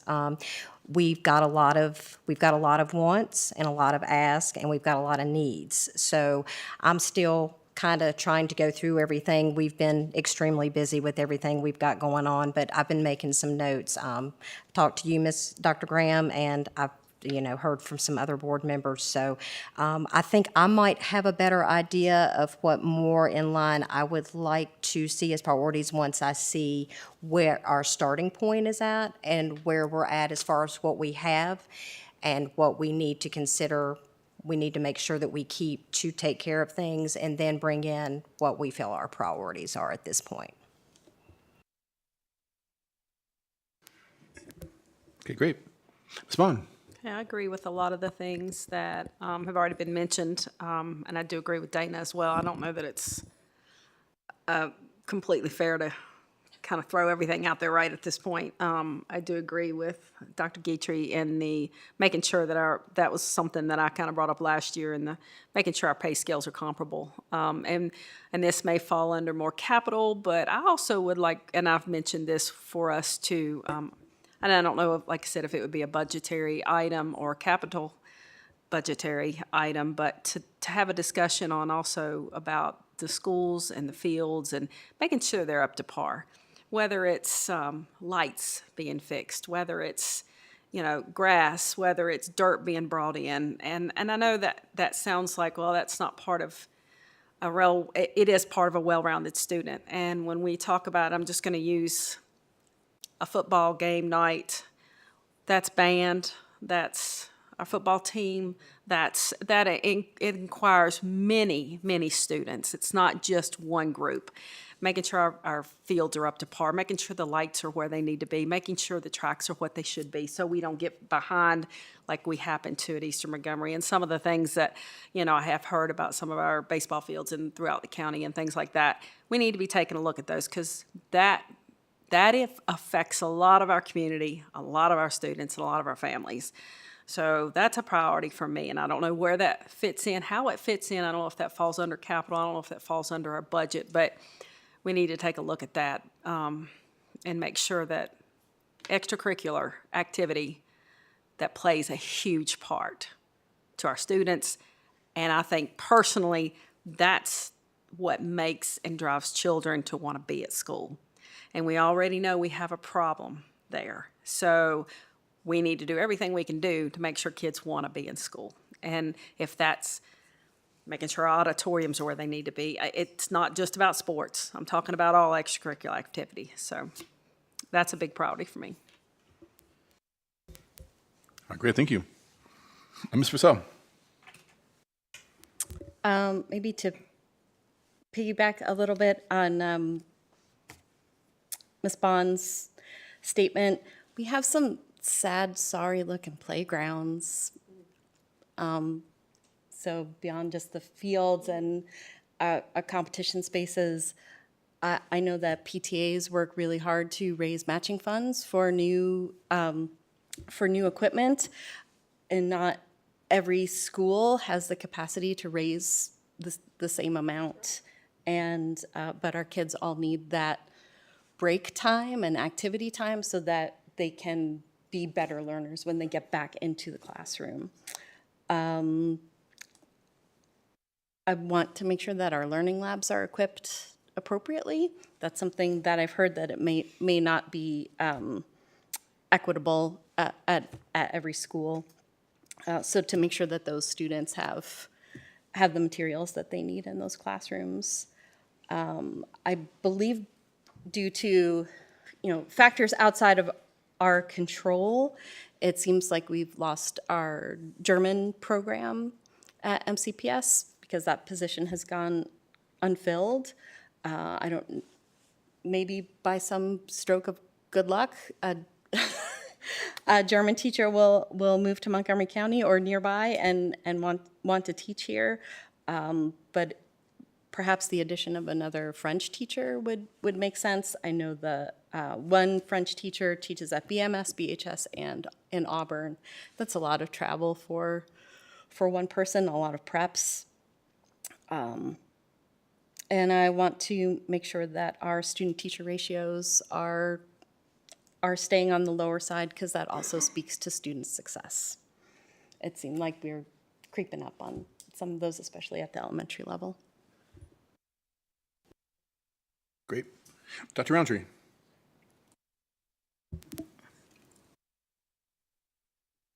Yeah, so we'll go, have a few on here.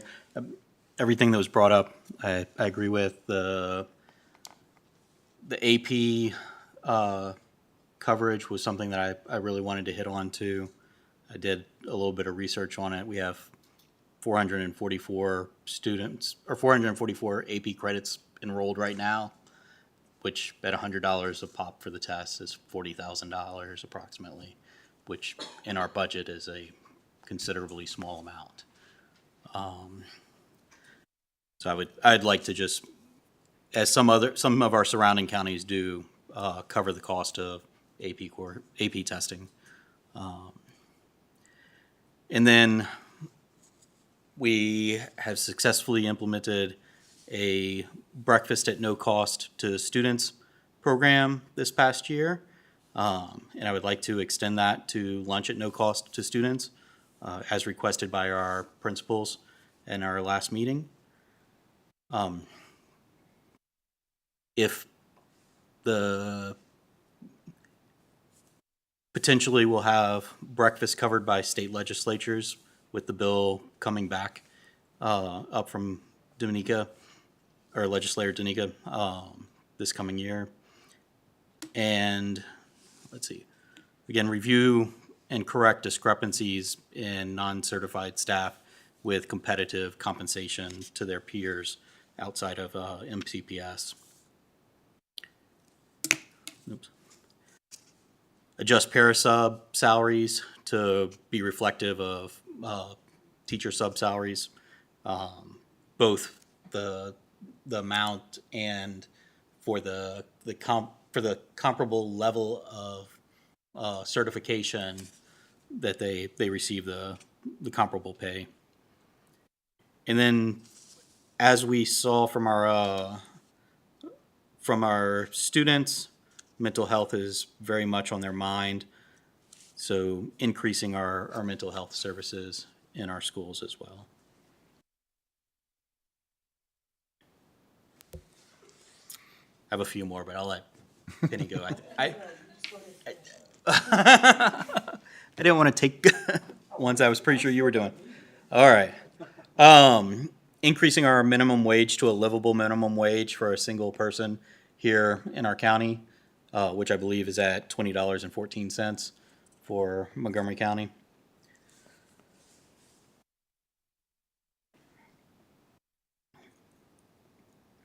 And to restate what Ms. Bond and Ms. Purcell stated, fixing up our playground equipment. Some of our playground equipment is in rough shape. Things get shut down that kids can't play on, and our elementary students, and I even think our middle school students really need a little bit of outside time throughout the day in order to blow off some steam. So that's everything for me right now. Ms. Franklin. Okay, so I also agree in increasing our support staff wages and look at benefits. I hope to never see mentioned another stipend for our employees, that their wages are where they should be. I would like to see RNs in each of our schools. You know, it took quite an effort to get nurses in each of the schools, but RNs would better serve our students.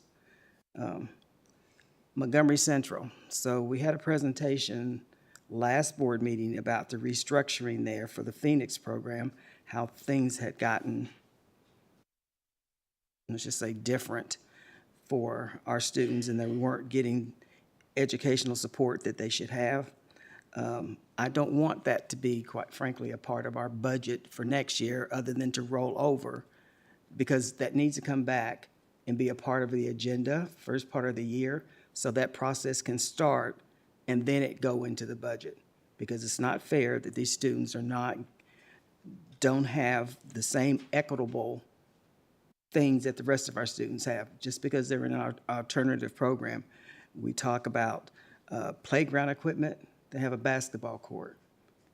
It's not really a basketball court. They have some basketball things, hoops and stuff. That's not enough for these students. They need more. They have cold lunches every day. That needs to be corrected. And it needs to be corrected now, and then again, rolled into the budget, so it's there, sustainable. Let's see.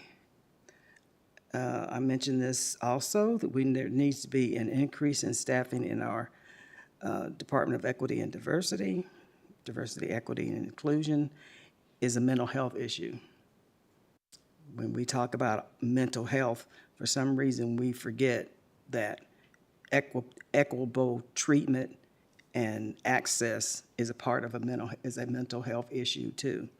So at one point, we had a tiered intervention specialist in each one of our schools, and now we're down to about 3 or 4. I've raised this point for the last several years, and it just seems to get brushed away. There needs to be more support in our schools for our students and for our staff. So that needs to be looked at. It is a mental health issue. I've spent a lot of time listening and working with some of our nutrition folks. And as you heard from Ms. Knotts, equipment. There have been times when, unbeknownst to the board, there were ovens that didn't work. Kids were getting cold lunches because ovens didn't work. And no one bothered to say that until people spoke up to board members. And other equipment, dishwashers. Can you imagine a school without a dishwasher? Right, well, we had one. And again, we heard that there was equipment that was decades old that needs to be replaced. This is one of those things we do for our staff to show that we appreciate them, is give them the equipment to work with. And this goes with our grounds people, our custodians. All of our employees need the equipment and the supplies to do their jobs. So we need to look at those things. Let's see.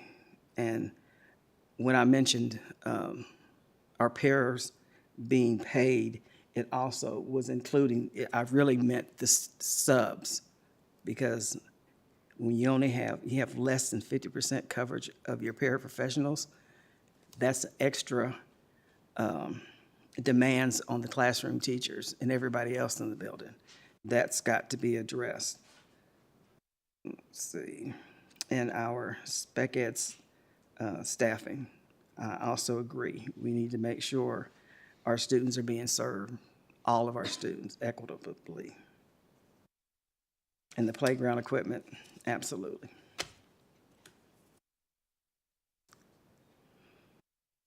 Oh, and the assistant principals not being shared between the elementary schools. I understand there may be smaller numbers at some schools, but does that mean they don't need the same kind of support that all students get?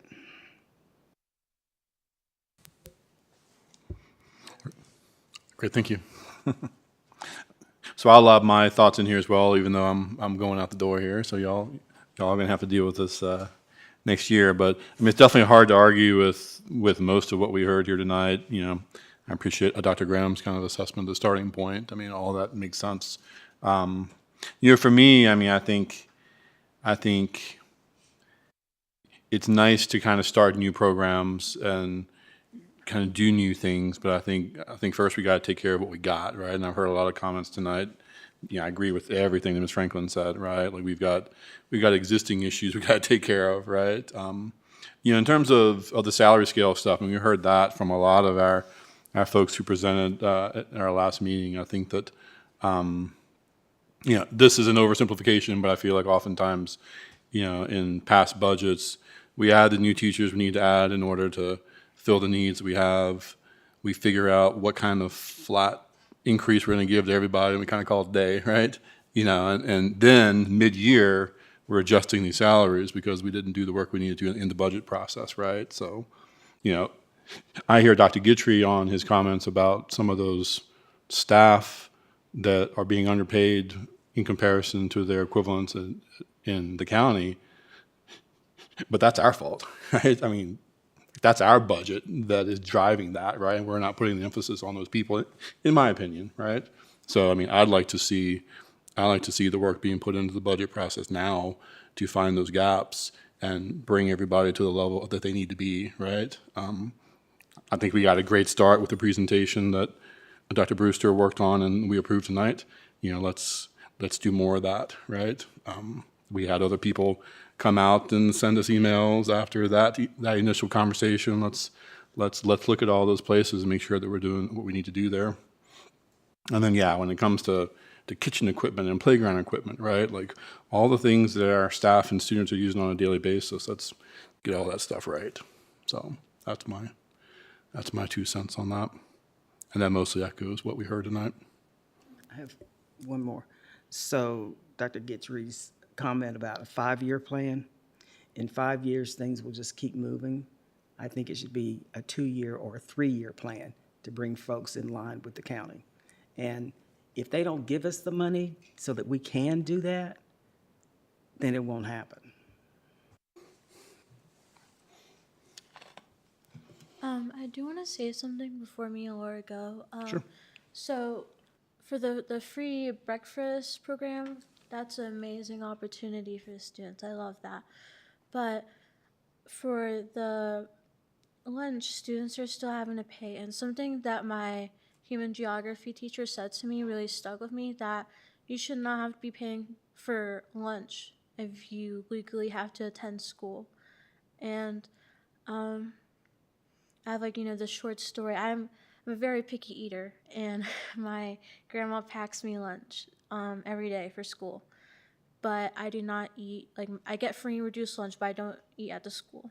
But I always still get my meal and will give it to one of my friends so they have extra food to eat. Well, one of my friends, he forgot his lunch, but he still has to pay for school food. And he was, he didn't want to go in a lunch line, to get food. Because he didn't want debt on his lunch account for his parents to pay. So he wanted to go, through school without breakfast or lunch. This was before the free breakfast program was implemented. So, I gave him my lunch, my free lunch at school, and I also gave him some of my food from, my lunch box. But I just wonder how many kids are having to go through the same thing, who might not have a friend who has free lunch or able to give something, And also for the AP exams, specifically Blacksburg's a very competitive school. Everyone in my grade, I'm a junior, everyone in my grade is, taking a bunch of AP classes, trying, always bragging about their grades and what classes they're taking. And as someone who's low income and trying to keep up specifically in the advanced classes, it's hard because I don't have the same resources. Like for my psychology class, we had to make a project, and I didn't have arts and crafts or extra, food to make that project. So I had to speak with my principal, Mr. Stewart, and Ms. Powers, my assistant principal, so I can get money to go to Walmart and, get resources. And I just think we're all here for the students. That's why we're here. So not there's so many things impacting students' lives, having to deal with stress and school and money and having to pay, there's a lot of money you have to spend on life. But that eventually will affect mental health, because sometimes people will think, oh, I need to be doing more. I need to be taking all these classes, but I also should have, a job, because, people expect you to work harder. So I just think there really needs to be a focus on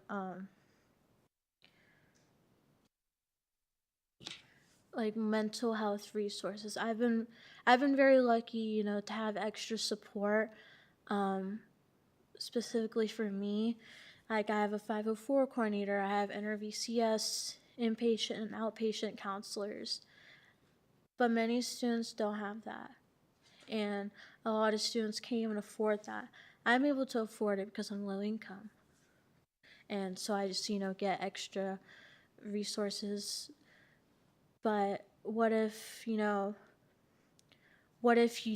your parents make too much money to exceed the budget line, like, oh, you're not eligible for free lunch because you make too much money, but they're still technically in poverty.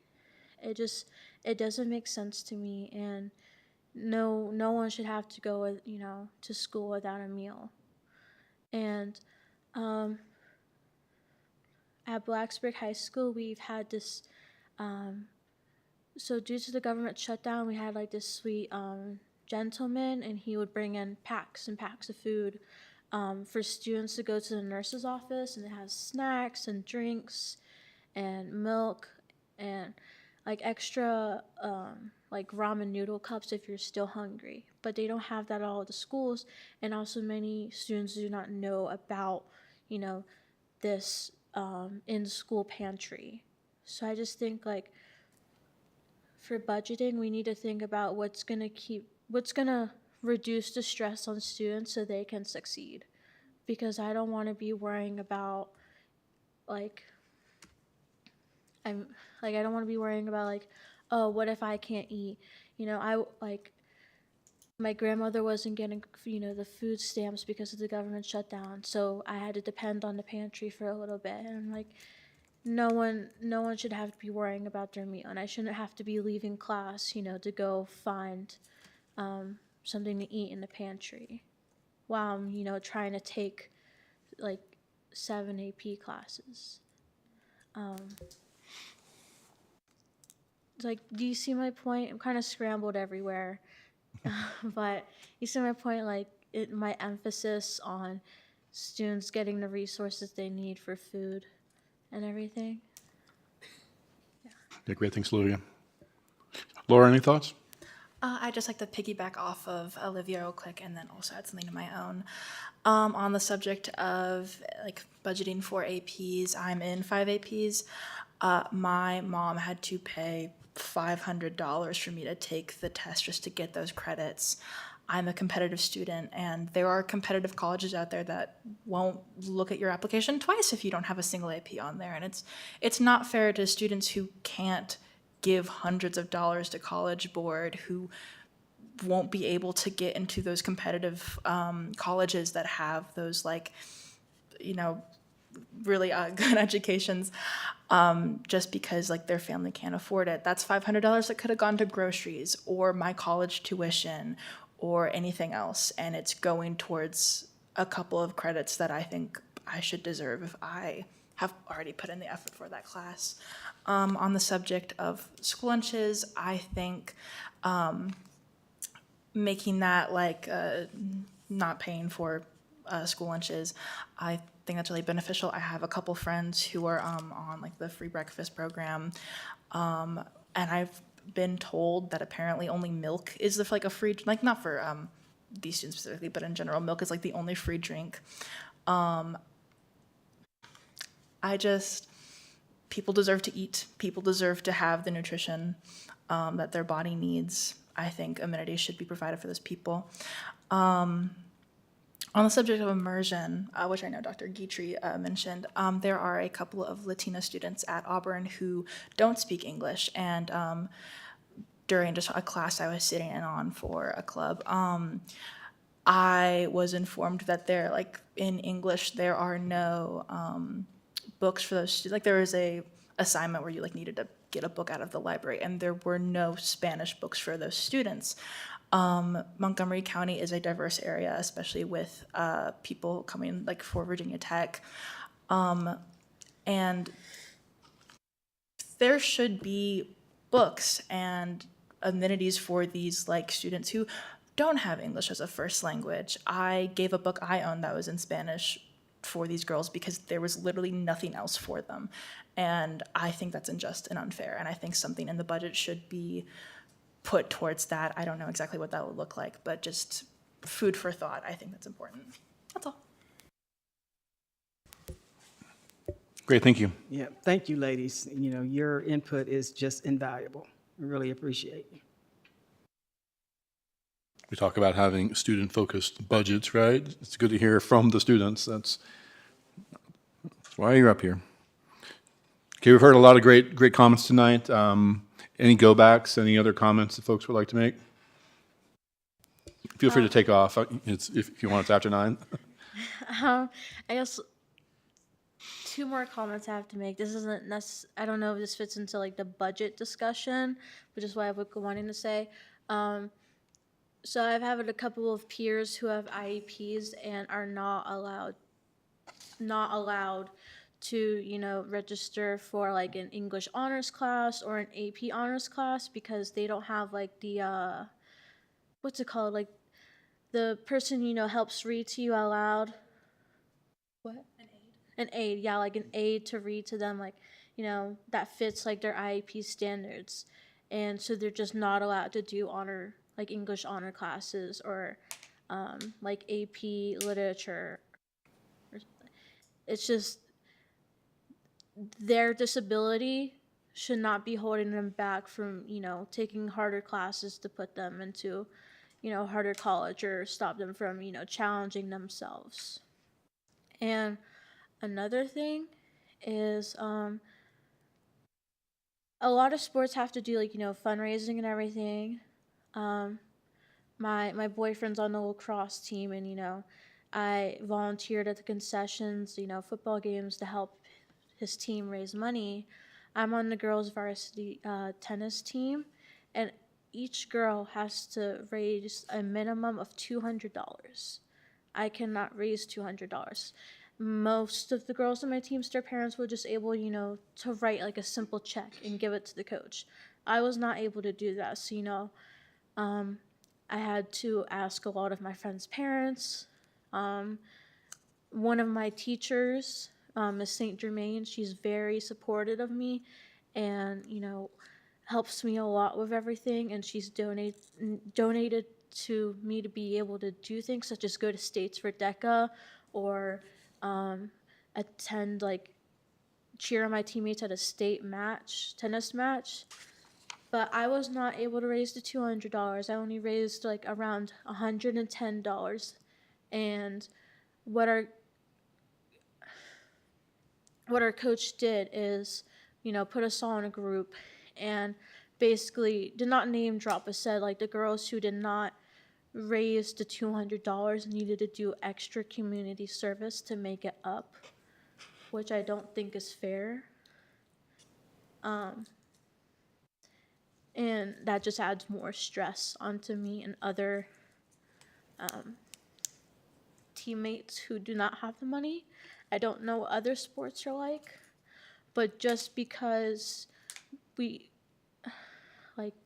is a more competitive area, or Montgomery County in general, versus, you know, Pulaski County, we shouldn't have to be, you know, putting in our own money just to be on a team or just to be considered, you know, a player. And what's hard about tennis is there's a ladder, and basically all the girls are ranked. I was ranked 3rd to last. I don't know. Sorry. I don't know if it was just because of my playing style or if I couldn't raise the $200. But I did volunteer. I volunteered multiple times. I gave a lot of hours into my tennis coach.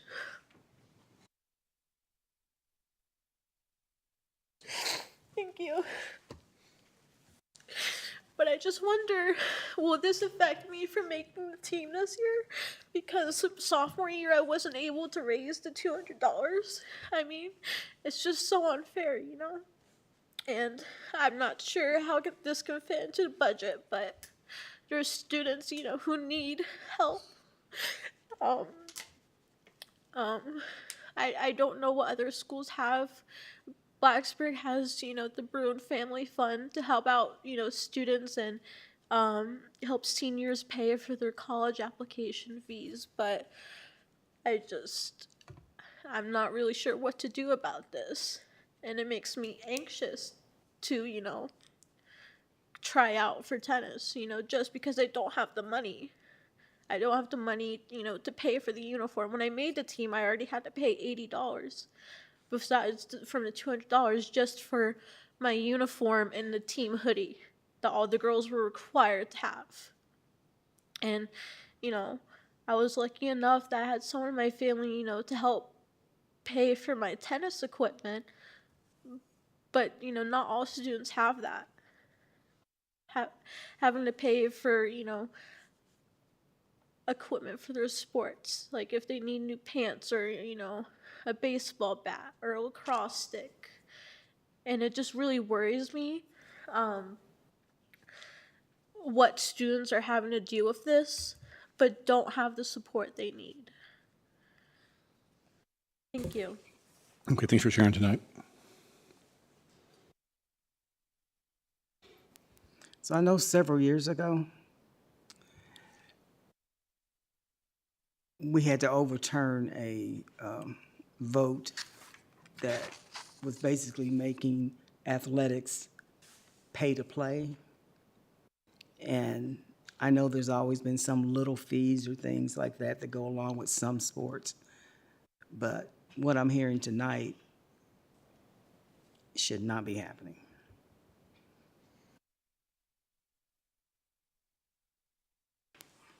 And I hate that that's happened to you. I truly do. But I have to say, in my experience, most of the students that I've been with my children, there's always been help. For those students that didn't have it, there was a way they could reach out and find.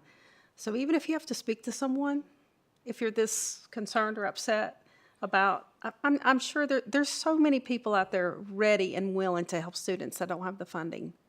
And as far as free lunches, my concerns, I did speak with someone in Richmond that does have free lunches and free breakfasts, and they told me that the amount of waste is just unbelievable. And that's my concern with that, okay? So it's not the fact that I don't want students to eat. It's not the fact that I don't think students need free.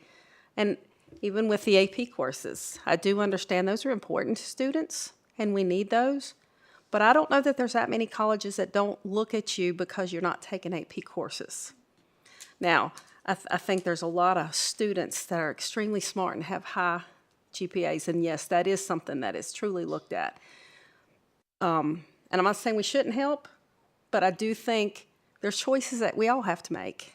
And I wish we could do everything for every student, but we can't.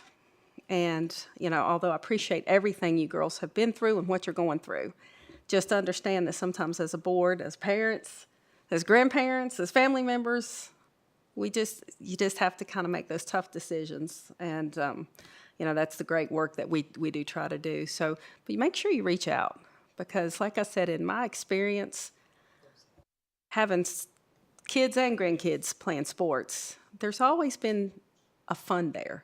Yeah, that's I willing just and ready want to to help. echo that because I know Montgomery County has a passion around making sure that children can play sports and do what they need to do. So if something like that's happening, please go to your principal, go to your guidance counselor, let them know, because I'm pretty sure somebody at the school is going to step up and make sure that you can play. We do not want you being able to enjoy sports because of funds.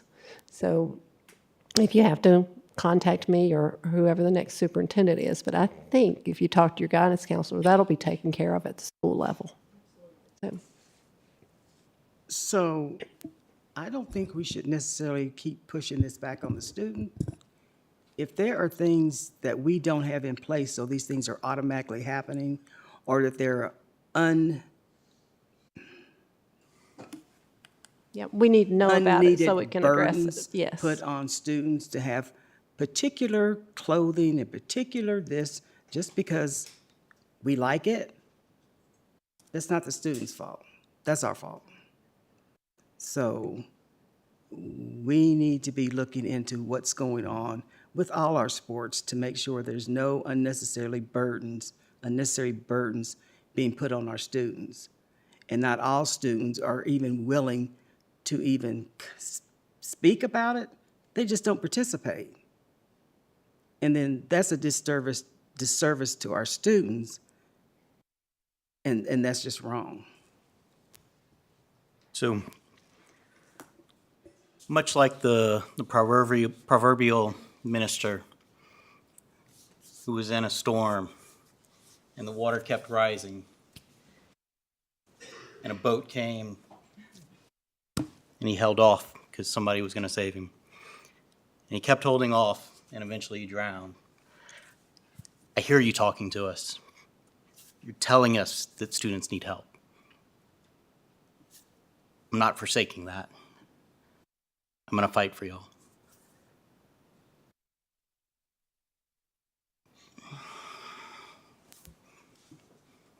Board, any other comments? So, yeah, I'm not sure, I'm so sorry, again, that should have never have happened. And thank you for bringing it to our attention, so the superintendent and whoever else needs to know to address that. But since my daughter was in school, and that was just, she's only been out for about 2 years now, and she did play multiple sports.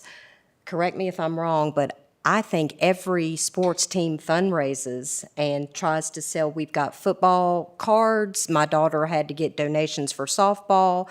So I do think there is fundraising. Now, for what you need to have to play a sport, that should not be required that you have that money to have what you need to participate.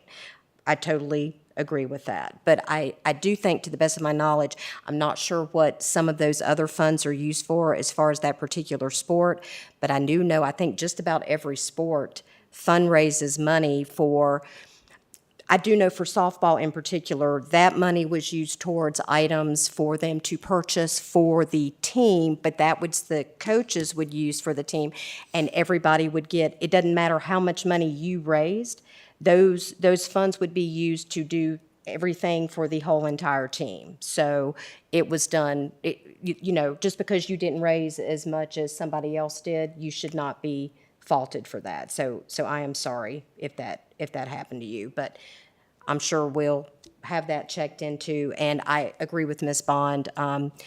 Whenever we've had issues with certain kids in sports not being able to afford something, we have always had people either step up or a way for kids to get help. And I don't want anybody to not participate in anything because of money, because that should not be an issue. And I do know, I think, didn't we overturn the fact that, I thought we had the school purchasing the uniforms now, because I thought we had changed that under Dr. Meyer, and I know you and I had brought that up several times, and because her cheerleading uniforms back in the day were outrageous. Yeah. So I thought we had gotten to the point to where the kids were not responsible for paying for their equipment and their uniforms now. I don't think that went forward, because I agree with you, and that's what I was going to say is some of the problem, the expense of what uniforms cost are just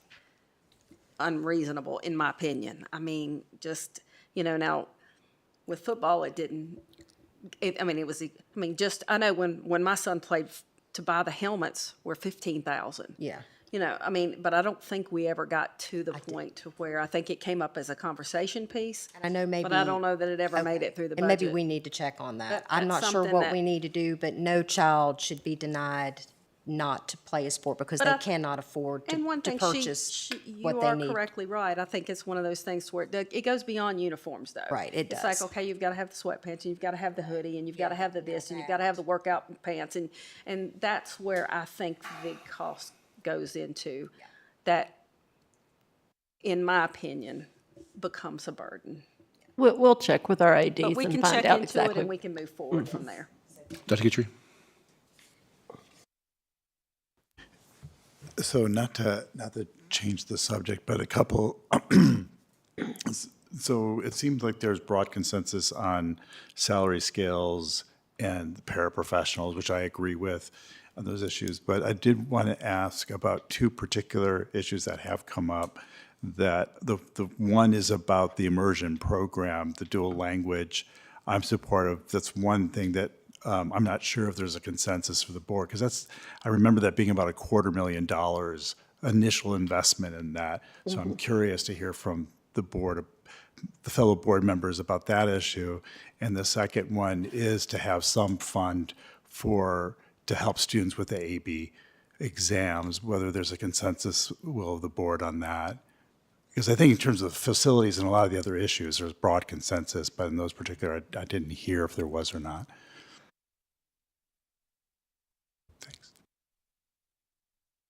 Let's go around real quick and provide your feedback on those two, the dual language and some kind of support for AP exams. Ms. Franklin, you said you're good with both. Dr. Roundtree? Yes, I'm good with AP testing coverage. Dual language, I want dual language, and I would like to see some presentation on the cost of dual language and the offsets of the cost. So it's not just it costs $250,000 for that first year. It's more, or if I recall correctly, it's more like half of that, because one of those teachers was already a teacher anyway. We just needed to pull one more teacher in order to provide 2 classes. So I want to make sure that all the math is mathing correctly. And then what the additional cost is for that first year, the following year. Is it still going to be that same $250K plus first grade is $250K? And then try to understand what it is for one school, and then also for equity reasons, see what it is to at least branch it out to a school in the area of the 4 communities.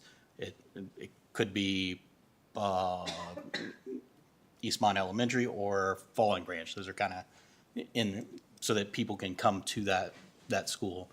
And then same thing over in the Auburn area and Christiansburg area. Preferably, I mean, I would like to have this at all 11 of our elementary schools, but I think that may be prohibitive on many reasons. The also, along with that along with that feedback from the administration and the staff, how that actually gets done. Is it a Spanish class across all the areas, or is it a different course across different areas? Where we do have some native Hispanic or Spanish speakers. However, we also have native Mandarin speakers and other speakers in the area. So what that looks like. All right, thanks. Ms. Purcell? I'm in support of funding APs for students if that works. I would absolutely love to start a language immersion program at the elementary level. I just want to make sure that it can be sustainable, because to get it fully funded up through 5th grade, that's like $1.5 million program. And retaining teachers and would be a concern, attracting teachers, and then I believe, if I'm remembering correctly, there was a program to bring international teachers in, and I just have concerns about visas for reasons that are outside of our control. But I'd love to do it. So, I mean, put it on the wish list and we'll see what shakes out. Spawn? I can't support either one of them, just because when we've got people in the district making $15, $16 an hour, we put $1.5 million in a dual language program, which I think is wonderful and would love to do. How can we say we're here for the staff and the students when we're going to do that? I don't understand. If it's all about the students and that's what we're geared to do, then we need to be doing the things that affect all students, all of them. And these 2 line items, in my opinion, are great if you have the extra. But we've got so many things that need to be fixed, that need to be brought to where they need to be. And if we're truly going to make a difference, then this is how we need to do it. Ms. Barton? So, not to be repetitive, I agree with everything Dr. Roundtree said. My concern with that main thing being, number 1, the cost, number 2, the equitability of it in all schools, and the third thing being, is this something that we're going to be able to maintain in the future in our budget, and I don't want to start a program that could possibly have to get pulled.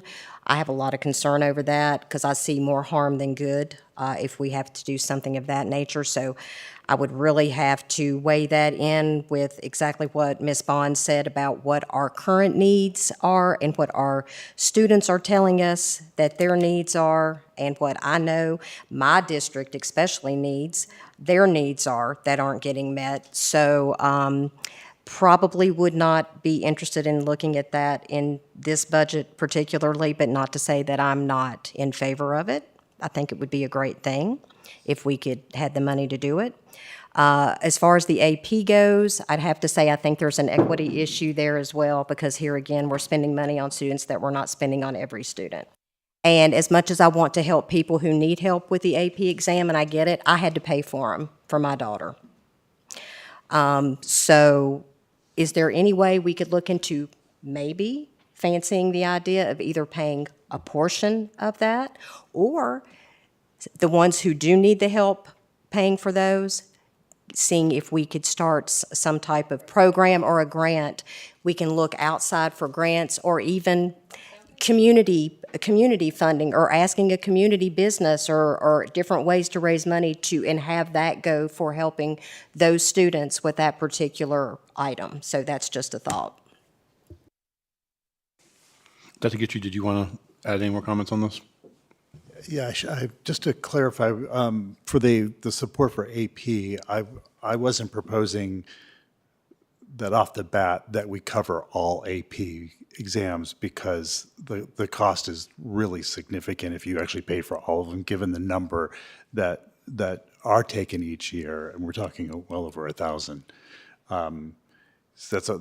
But I do think that there is a way to support our students equitably, because just think about the investment. Yes, it's $100 per exam, but if they get that credit, that could save $5,000 in a course at a community college or at a four-year university. So for students, this is a significant investment in their future and their ability to attend a higher education institution. It's not just a bonus, not something that's just added. For many of our students, they see this as essential, especially for students who don't have the economic means to afford a four-year college. So I just want to push back a little on this, the sense in which they're just doing this because they're super competitive and they want to, this is just bonus, because it's not just bonus. Okay, great. And I guess, again, my 2 cents, I'll go back to what I said earlier. I would still prioritize, cleaning up some of the stuff that we already have before starting new programs. I've always loved the dual language program, and I'm not in favor of it. It just wouldn't be high on my priority list, right? Until we adjust salary scales and we fix some of these other issues that we've articulated tonight. On the AP piece, I agree with Dr. Guitry, right? I think that in a lot of ways for me, that kind of bleeds over into some of the conversations about providing free lunch and free breakfast. There's plenty of people in need in this county who could use that support, and we should find ways to make that support available to them. A lot of people in this county that don't need that support, and they shouldn't have taxpayer money helping them pay for things that they are perfectly capable of paying for themselves, right? So that's the balance I think you need to strike if you're going to do any kind of program like that. But students shouldn't be having to decide between, am I going to pay my AP exam or my lunch, right? Or all these other costs that our students have to entail. Our students, my kids were in band, right? It was what, $400, $500, ever increasing every year for that, right? I know track is $500. It's all over the place, right? It just adds up. We should be looking for ways to help students who have those needs, not necessarily trying to cover all of it, because that I'm not sure that's realistic. That's my 2 cents. I look forward to seeing you guys debate this in January and figure out the plan. It's going to be great. We've covered a lot of ground tonight on the budget. I want to make sure that everybody's been heard. And any other comments? Just say thank you to the board. That's very helpful. And also wanted to point out, because you mentioned so many facilities things. Dr. Brown is working on prioritizing, and we're doing the facility review of the schools. So we do realize there are a lot of facility needs. He has color-coded and is working diligently to try to prioritize what's an immediate need, what can wait, and we'd love to do it all, but that'd be $10 million right off the bat. So. Right. What does our 1 cent capital set aside look like right now? Where is Miss Bland? Trying to hide back there. Well, we can't have a budget conversation and not have Miss Bland up here. That's right. Yeah, he's so close.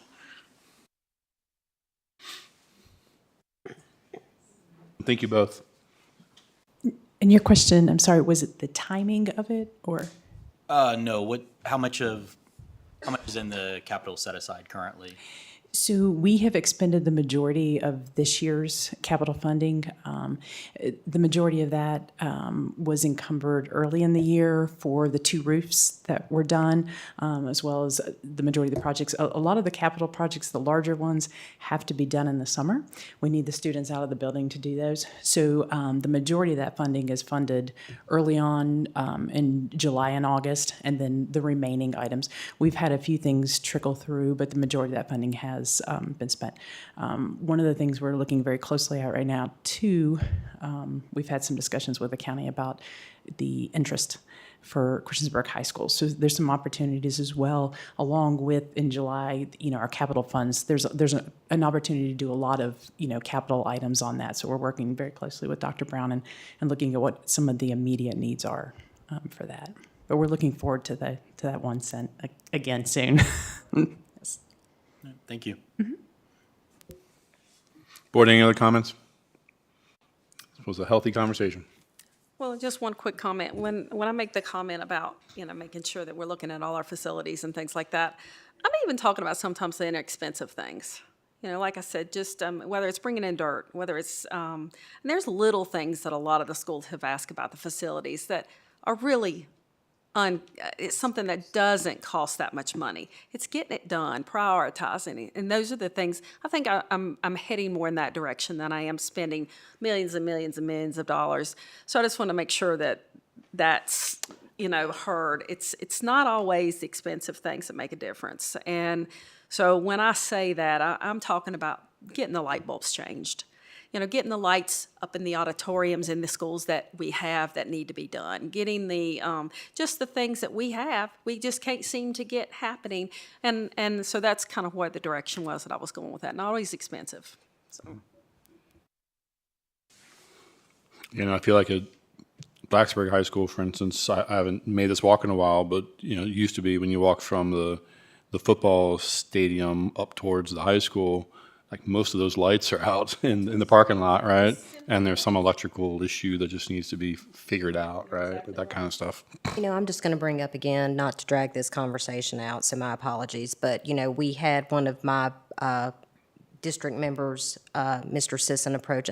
We're talking about moving a sign so people will know when sporting events are happening, little things. And then I got brought to my attention the other day that the only basketball court at Eastern Montgomery High School, which I think is literally one, is cracked and needs to be totally redone. And I will say, in the big scheme of things, it's a lot of money, but it's not a lot of money to fix something like that for those kids because, they don't have the opportunity to go to a rec center or to have that. And they could come up the mountain and go to the rec center, but here again, we're looking at issues that they have, such as transportation and a means and a ways to do it. So I'm just going to touch on what Ms. Bond said about the little things. Sometimes I know we might look at those as being kind of insignificant and not a big priority, but to them, it is a big priority and a big significance to them because of what's going on there. So, just stuff like that. I think we should kind of go back to looking at some things like that as well. Great, board. Anything else? Awesome. I think it was great to have this conversation this early in the process to really give the administration a lot of good feedback as they go into their budget process. All right. In the home stretch, are there any items of unfinished business? Yeah, so I think this is maybe the right time to do this. So we talked about it last time. We had a motion that didn't go, but I'd like to move to get the drafting documents moved forward for the Phoenix program in order to maybe have a vote on the whole Phoenix program in in January. Yeah, I agree with that. Did I just make that Because, as a motion? I think I did. Was that true? No, it should just be asking for it to come back on the agenda. Oh, no, I'm moving to vote to get the drafting documents done now so that we can get it back on the agenda. Okay, I got you, the drafting yeah. documents, yeah, okay.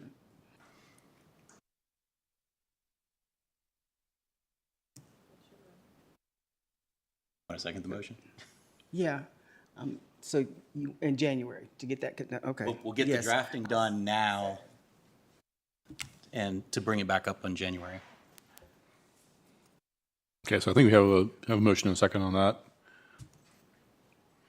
We had that, I think that was one of the items we thought to have on the agenda for tonight, and just for time, just to bring that back and have more conversation with it. I think that, the board hadn't, I think the problem last time was the board hadn't really made a decision they wanted to move forward on the program at all. So whether or not to start the process earlier or not, right? But, I mean, however the board wants to do it, absolutely. I think some of the arguments was about the public not having time to comment on it, but now the public's had a public address. We had a lot of people talking about it too. Yeah, we did. Okay. So we have a motion and a second, just to clarify, to move forward on the draft, on the drafting documents of the architecture stuff. Right. Okay. Any other discussion on that, board? Again, this isn't necessarily approval of moving forward with the program. It just helps us get a head start on it, I guess, is the intention, right? Shovel ready. So I want to make a couple of comments about this program. So this was a program that was in this district for years, and it went away. And our students are not being educated. They're being put out of school for 10 days, and they're not getting any education. That's wrong. And the cost of it was, what, a few $100,000, if that? Well, I'm going to remind this board that there was almost $1 million approved for fuel tanks that I don't even know what the progress is happening with that, where they are at, what's happening with that. The information we were given for that didn't actually tell us how much savings there was going to be by adding those fuel tanks, because we never got any figures on it. But the board went ahead and approved for that to happen. This is about our students and making sure they're getting what they need so that they can come back into the schools and continue to try to be successful. These are kids, and we know they make dumb, stupid mistakes, and they need to go out for a while to think about it. But we shouldn't deprive them of their education while they're out. And that's why this program was developed in the very beginning. So I don't understand, if we're talking about fixing things that need to be fixed, this is one of the things that needs to be fixed.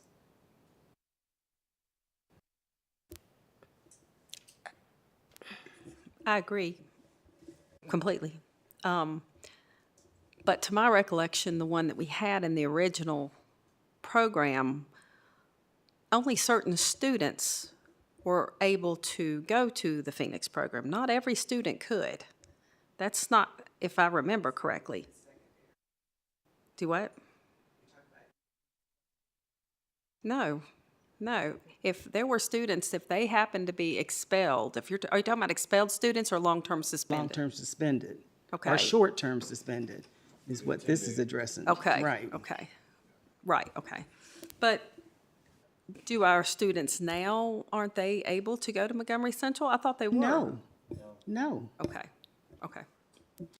Dr. Graham? That was, excuse me, sorry. No, I'm sorry. I thought you were done. You go That ahead. was one of the reasons I didn't want to hear the presentation at midnight, and even though I understand why, and I appreciate the fact that we got it, because I don't know that I truly heard everything he said at 1:45.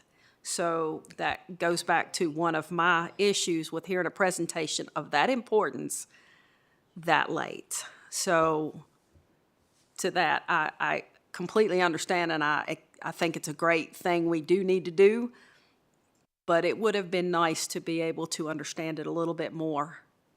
So just a quick clarification, it was for children that were suspended up the 10-day suspension.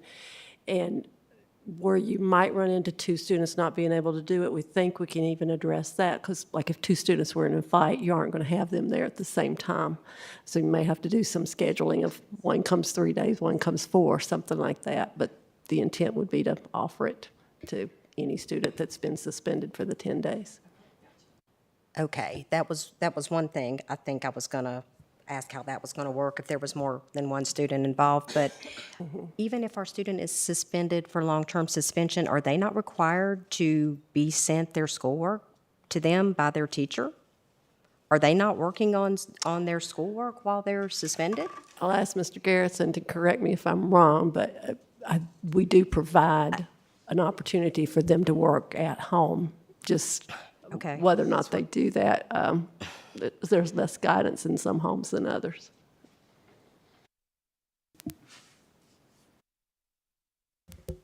Yeah, some of our students getting repetitively in trouble on 10 days suspensions. They're not succeeding in their classwork, and as they get behind, they have more trouble in their classwork, and I think they get in more trouble because they're not engaged as much in the school activity because they're not able to keep up because they keep falling behind. I mean, when we see kids for expulsions that have been out for 30 or 40 days on long-term suspensions before the expulsion hearing, it's pretty telling. Does get you? Yeah, I have a question. So I agree. I can't say that I retained everything from that conversation. I'm confident I didn't, but I don't know if it was discussed at the presentation. But why was the program, the original program, ended? Do we know why? Was it? I was not here when it was ended. Do you know? So the explanation that was given when I repeatedly asked that question was that, quite frankly, the program was trying to be implemented incorrectly. So they were students who were out of school, who were put out of school, say at 9 o'clock in the morning. They said, well, we can't just bring students in, send them over there at 9 o'clock in the morning, and then have them there for half a day and try to get things done. It was being used incorrectly. It wasn't being used the way it was intended to be used. And what was presented to us is more in line with what was presented 20-some years ago as to how the program was going to be used to give the building principal at Montgomery Central or at the Phoenix program and the staff to be able to prepare for the student to get there for a day or so. Then the student came in and continued doing their work and whatever at the program. Yeah, Mr. Stanley talked about that Right. too, that kids were put out of school and sent immediately. Right. So there was no prep time. So with the new plan, there would be prep time of 2 to 3 days before the student came over to make sure that work was sent over, teachers had time to look at it, they could prepare for the student that was coming. That makes sense. It just is curious to me that if that was the problem originally, why not just reform it? Is that really the reason? Is that the reason why it was closed down? Because they weren't implementing it? That's the reason I was given. That's, quite frankly, it was given to the board. That's the reason that was given when I asked that question. Dr. Widener, do you have any other information on that? No. So, Yeah, I think mean, we're correct. that reasoning was given from the podium to the dais since we've been on the board. Okay. Thank you. So does that mean if there's a student who goes on long-term suspension with this, what would they be like, I guess, technically homebound for those days while that transfer is happening? And then after that, those accommodations are met, they would then go to Montgomery Central and fulfill the rest of their, the suspension period? Basically. Okay. If they did a great job, there's even the chance that they can go back to school sooner rather than the whole 10 days. Oh, okay. So there's some motivation built into the plan as well. Board, any other comments? So just to circle back, so we currently have a motion and a second to pursue the architectural diagrams in anticipation of an eventual vote about this, so it can be shovel-ready if the board chooses to move forward with it. So we still have that motion and second. Any other discussion?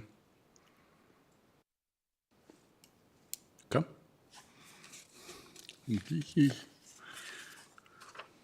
Ms. Reed, please call the roll.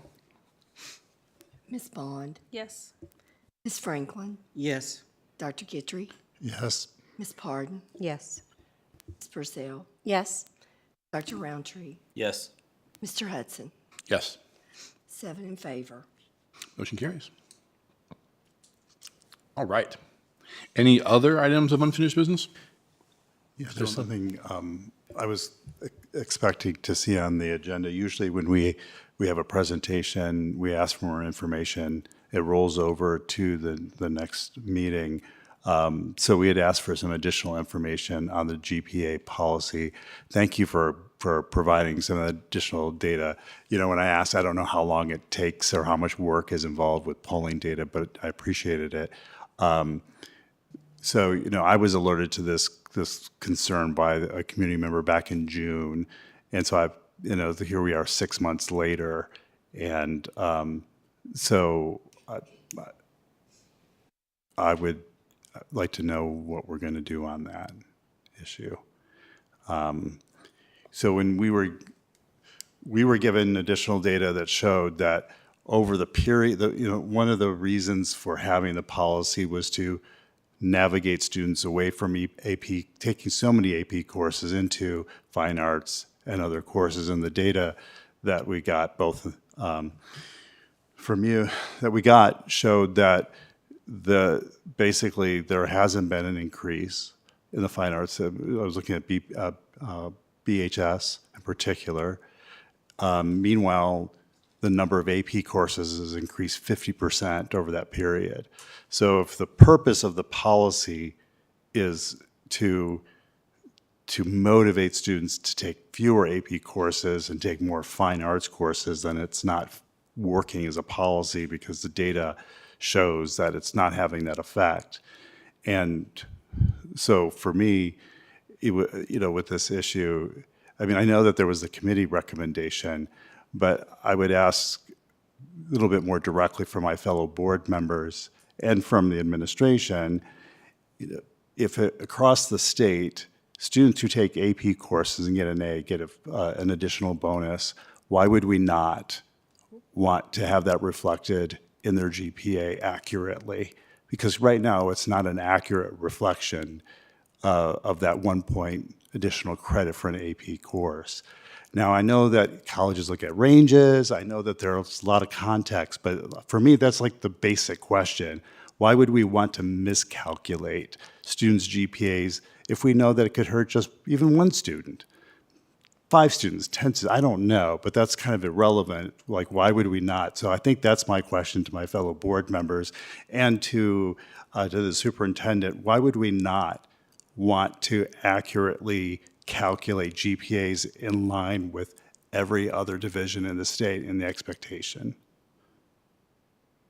So I'll speak to that first. My understanding was that we would bring that back to the board for further discussion. Due to the length of tonight's meeting, we postponed that till January. Why would we not calculate? Our guidance counselors, I think the committee listened closely to what they had to say about the mental health of students and looked at what they think has been working, and the committee recommended to stay with the way we have been doing it because they felt like that was, no matter which way you do it, there's an argument either way, or you're looking at mental health, or you're looking at helping students who might increase their GPA for a fraction. So overall, the committee felt like they wanted to go with what we had been doing. Board members may feel differently about that, and that's why we plan to bring it back in January for you to speak to what the board wants to do. Correct me if I'm wrong, I was on the board when all that was taking place, but from what I thought was it was not to motivate students to take less AP courses. I thought it was to avoid lowering the GPA for taking additional unweighted courses, is what my understanding was of that. Am I correct in thinking that? Dr. Comer, do you want to speak to that?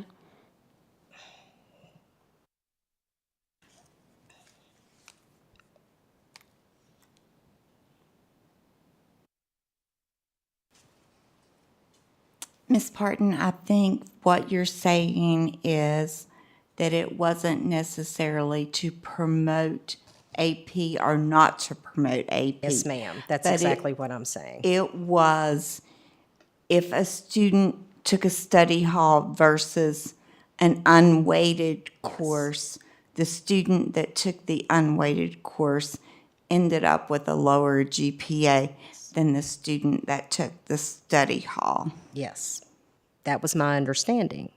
Thus, the mental health part of it as well that we just heard. Yes. And there were games being played with courses that were taken in middle school and being able to go back and drop those that would help your GPA once you got to high school, and all kinds of stressors that were being put on students and the parents involved with how do we play this game so that we can get the best GPA we can get. And it just didn't make sense to keep doing that. For me, I want to give the students every advantage they can get, but if there's game playing that is allowed within our process so that people can go back and forth with classes and take study halls to not get the extra points or get the extra points when students are working harder by taking the classes, that's a problem for me. So, yeah. So whatever we're doing needs to be consistent so that the child is getting what they earned. And if someone has not earned that, they're not being put at an advantage over students who are working harder. Just because I can do this and it'll help me out by not doing anything. I do want to jump in real quick on this because, as Dr. Graham said, this is absolutely an agenda item that is still on the docket to come back. We debated putting it on this one or not. We wanted to make sure that it had room to breathe. I reached out to several of you, and there were questions and concerns. This wasn't like a I don't care or I agree. Like it was a lot of thoughts and a lot of folks that sound like we're kind of like me, kind of on the fence and wanted to hear more information. So we wanted to give this one a little more time to breathe. I think there was even a suggestion. This might be one of those things that you might want your next superintendent to weigh in on because you're changing the GPA model for the entire district, right? If you were to do that, you probably wouldn't make that change mid-year anyway, right? Or, I don't know. I mean, that's a conversation point. At what point, if you were to change it, when would you change it? Students have already applied this year, right? So you're kind of outside of application processes. But so I mean, to Dr. Guitri's initial point, like this topic hasn't gone away. It was just a matter of trying to schedule it. I mean, it's hard as your board chair. I look forward to popping some popcorn and sitting out there in a month or two and to see how the next leadership team navigates it. It's hard to be criticized for meetings going too late, and then also being criticized for not having things on the next agendas, right? So it's a tricky line to walk, right? And I look forward to seeing how the next person does it. Yeah, and just to reiterate what Mr. Hudson said, when we talked about it on at agenda prep, it was on the agenda, and he surveyed board members who said we would like to give it some more time. So that's why it's not on this one. So if there Fairness, was I didn't a ask everybody. Yeah, I didn't receive that email, and I'm just going by the tradition since I've been on the board that if we haven't, I'm not saying you don't care about it. I don't mean to imply that at all. I expect it because that has been up until this point, that's generally been the rule. I'm not saying that's never been the exception. So I just didn't know. It was basically I didn't know what was going on with this anymore. Yeah, and I think I've expressed to the administration and other board members some of the things that I would like to hear about based on this. So there's actually 3 different GPA models that were presented to us. Since then, I've done some more digging and trying to understand what the reasoning was back in, I think it was 2018, that went on. There's another factor to this that class weighting was removed from transcripts as a process of that as well, to reduce the competition amongst students for that #1 spot in the class ranking. I understand reducing grades a little bit as you're talking, but in general, students are going to be having more and more AP classes. So if a student has 1 AP class their freshman year, 1 their sophomore year, 1 their junior year, 1 their senior year, if you went with the divide by 8, divide by 16, divide by 24, divide by 32 model, you would get the same result their senior year as if you did the divide by 32 model all the way through. There's also the traditional way of just, it's a 5-point grade, you divide by the denominator of how many classes they took, and that's the GPA.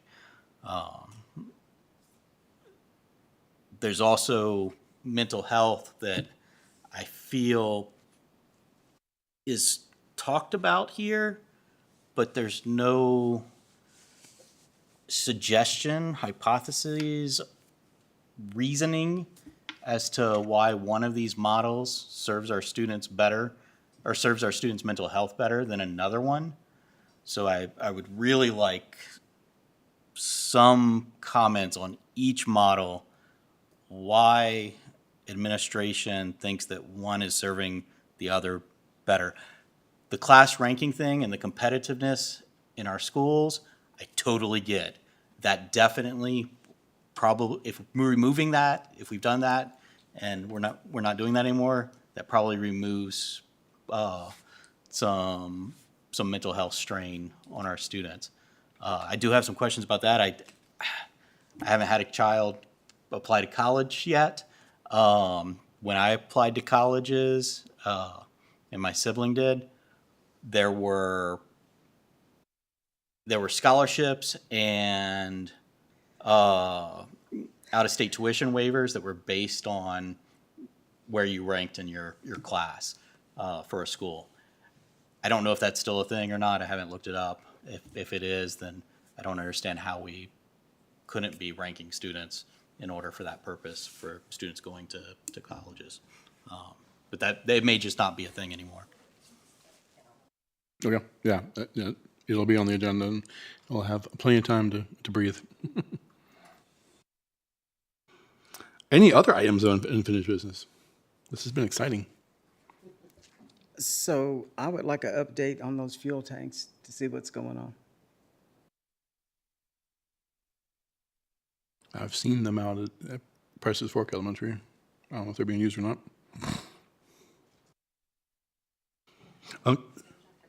I think Dr. Brown's on his way. Oh, hot dog, hold on.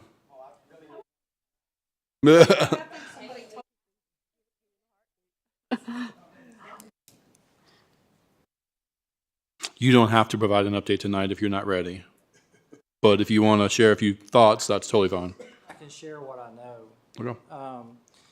We currently have the one at the Operations Center in Auburn ready to go. The other ones are waiting final approval from Montgomery County. They're in. They're, they probably have some fuel in them right now. We're just waiting the final approval from Montgomery County to be able to start using 2 of the 4. So we've made plans to start using 2 of the 4 as a pilot program. I know facilities is going to start using the one at the Ops Center, things like that. We're going to have PD in January to roll all that information out to all of our drivers and everybody in the division on how to use that. But I think the contractor's been having some issues getting some final approvals, but everything's installed, everything's in place. And I can bring you back some additional information in the January meeting as well.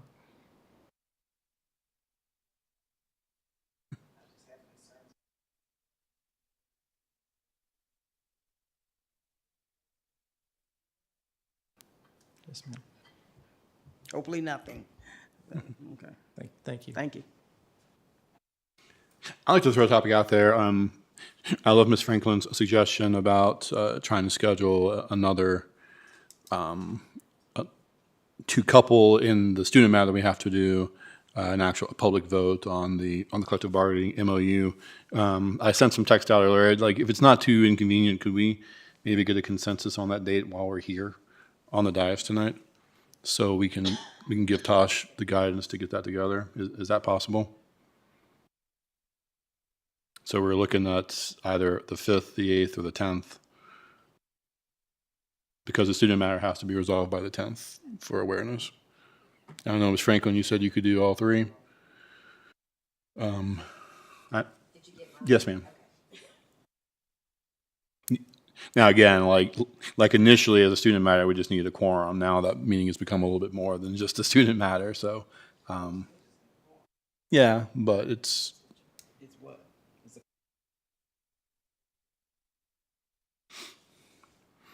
Dr. Roundtree, how about you, bud? Those are the only 2 items on the agenda? Unless another student matter pops up. The 8th or 10th. Okay. Ms. Purcell? I can't do the 8th because that's the Blacksburg High School choir concert, but I can do the 10th. Okay, we got 3 tenths. I know Wednesday's your favorite night. Sorry. It'll be short, and we can schedule it whatever time you need. I was gonna say. It's at 7 though. Okay. Okay. I'll make that sacrifice. Is there a time that works better where it wouldn't be because- so sacrificial? Choir. Huh? We can do it after choir. At 8? Yeah. No, it's okay. I mean, it should be. I was gonna say, it's okay. We can do right after work, after. So that would be. I mean, we could. 6 would be fine. 5:45. 6, 5. And if we hurry, then yeah, Yeah. I might can get to church. Right. The 10th is what we're looking at so far. Ms. Pardon, you said you weren't available either way, right? Yeah, 8th and the 10th, I already have an event, but I think I said if it was an absolute, you needed me to make a quorum to let me know. Doesn't sound like we need you at this point, Okay. but you're always welcome. Dr. Guitry? Yeah. I haven't been You said able you to didn't know. coordinate, but I'm fine either way because I'm supportive of the MOU, but I just need to coordinate. But do whatever you need to do. Okay, sounds like the 10th works, maybe 6-ish. Is that what I'm hearing? Okay. Get the student matter knocked out, take the vote. Okay. Do what?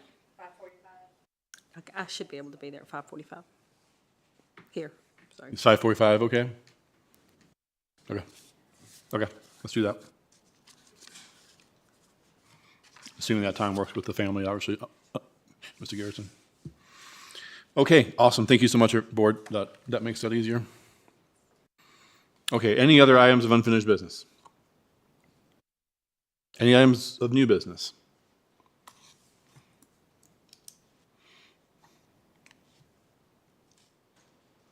No? Any announcements? I've got a couple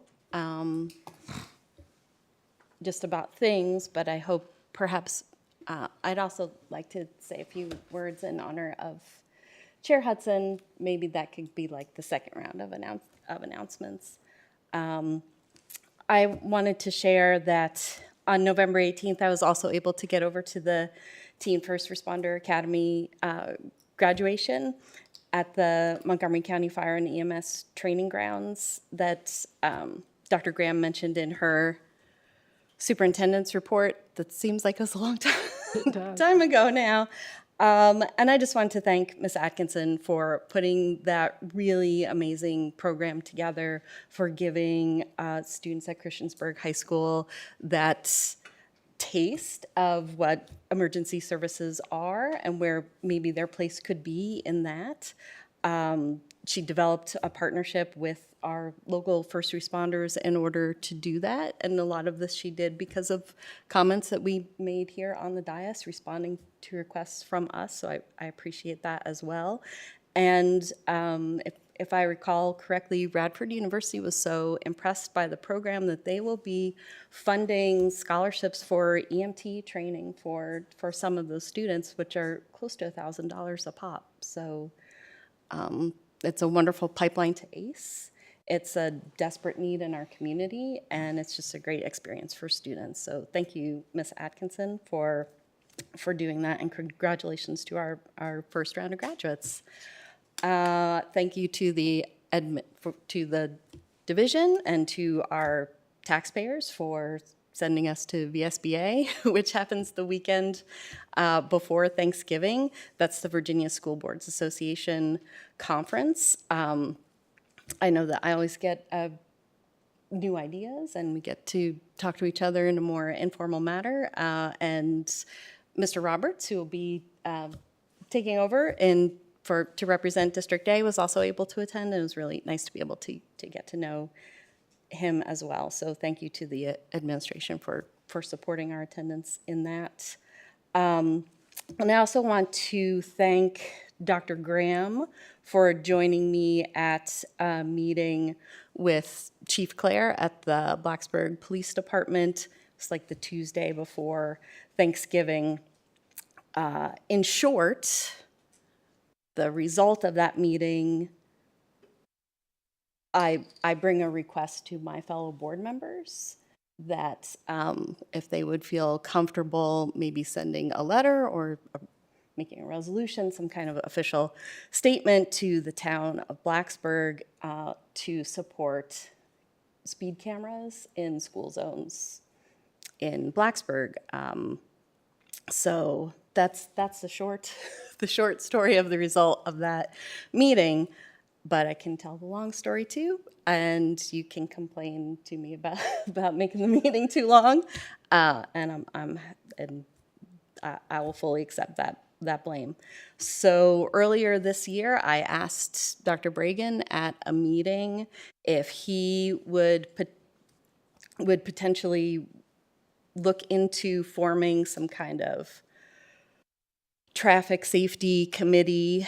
Something like that existed in 2012, 2013, and the result of that committee was the school zone signs that we have now in every school zone. Those didn't exist before, and the reduced speeds during arrival and dismissal. I think there were some grants from VDOT that might have come from that as well, but speeding in school zones and safety of kids crossing the street has just been an ongoing concern. And it's a concern that is personal to me, because when I look out my kitchen window, I see Gilbert Lincoln Elementary School. I live also on Toms Creek Road, so it's an issue for my community. So I asked Dr. Bragan that at a meeting, and he responded to me privately after that, and he kind of kicked it back to me, and he said, could you please show some community support for this? So I got some homework. So as I was having some conversations, I and trying to do some research and get some information, I ended up talking to Matt Hanratty, who's an assistant town manager in the town of Blacksburg, and he said, well, why don't you put together a concern group about this particular stretch of road? And that's like 6, he didn't want more than 6 people, because, you know, you get too many and you kind of just hear the same thing over and over again. So I worked with some of my neighbors, and those were the people who made up this concern group, people that live in McBride Village, off of Brose, along Toms Creek Road. Some of them are parents of GLE students, some don't have children, some homeschool. It was just people who live there. There were 2 concern group meetings, and I only was able to go to one of them. The second one was the day that we had the joint meeting with the Board of Supervisors in June. The result of that was there are some crosswalk paint additionally on Toms Creek Road from the side streets, which are good. And then I had gotten a memo that said there would be the engineer was going to do some research, and there would be some kind of follow-up in September. And then September, October, I saw a report that there were some rumble strips installed on Patrick Henry Drive, which is by the community center in the old location of the high school, to reduce speed. And I was like, well, what's going on with Toms Creek Road? I don't know. So I reached back out to Mr. Hanratty, and he told me something surprising. He said, you know, speed cameras are not off the table anymore. So to add another bit of detail that I had left off, you know, the town of Blacksburg was, while they had approved the potential to install the speed cameras that we already have in the county, the town did not like the vendor that the county is using, and their lawyer advised them not to. So that was something that they were not friendly to do. So for Mr. Hanratty to say, hey, you know, cameras aren't necessarily off the table anymore, why don't you reach out to Chief Clare? So I think I got that email like when we had a leadership liaison meeting here at the Board of Supervisors, and I was talking to Chair Hudson about it, and I said I really don't want to go to that meeting by myself. And Dr. Graham walked by and she offered to go with me. And so when we met with Chief Clare, what he said was, you know, they don't have the personnel to staff to do, you know, that kind of the traffic enforcement that the town needs. They have found a different vendor that the town might be more comfortable with. And what he would very, very much like is support. Well, he asked us at the meeting to support it, but I'd love for our whole board to potentially support it, as I think it's been a successful deterrent in the county as far as I understand. But if the board didn't feel comfortable doing that, I would just support it myself as an individual.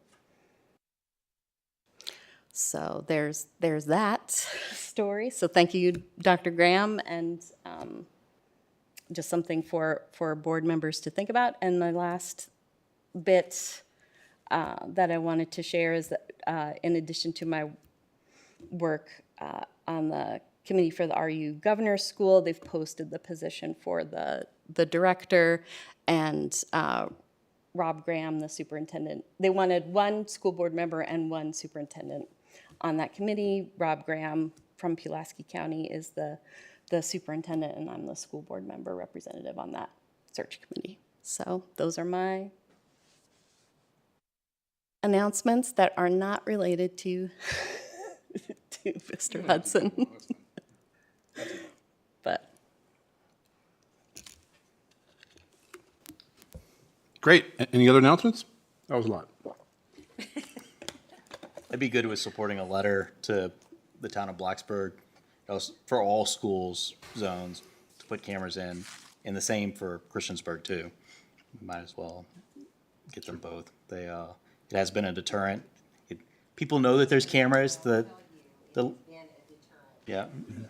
Maybe we could put that in a future agenda item to discuss. Yeah. They don't yeah. even have a school zone Yeah. at Christiansburg. What? No, there's a school. So can Not I on make Independence? since we're at Wow. announcements? Yeah.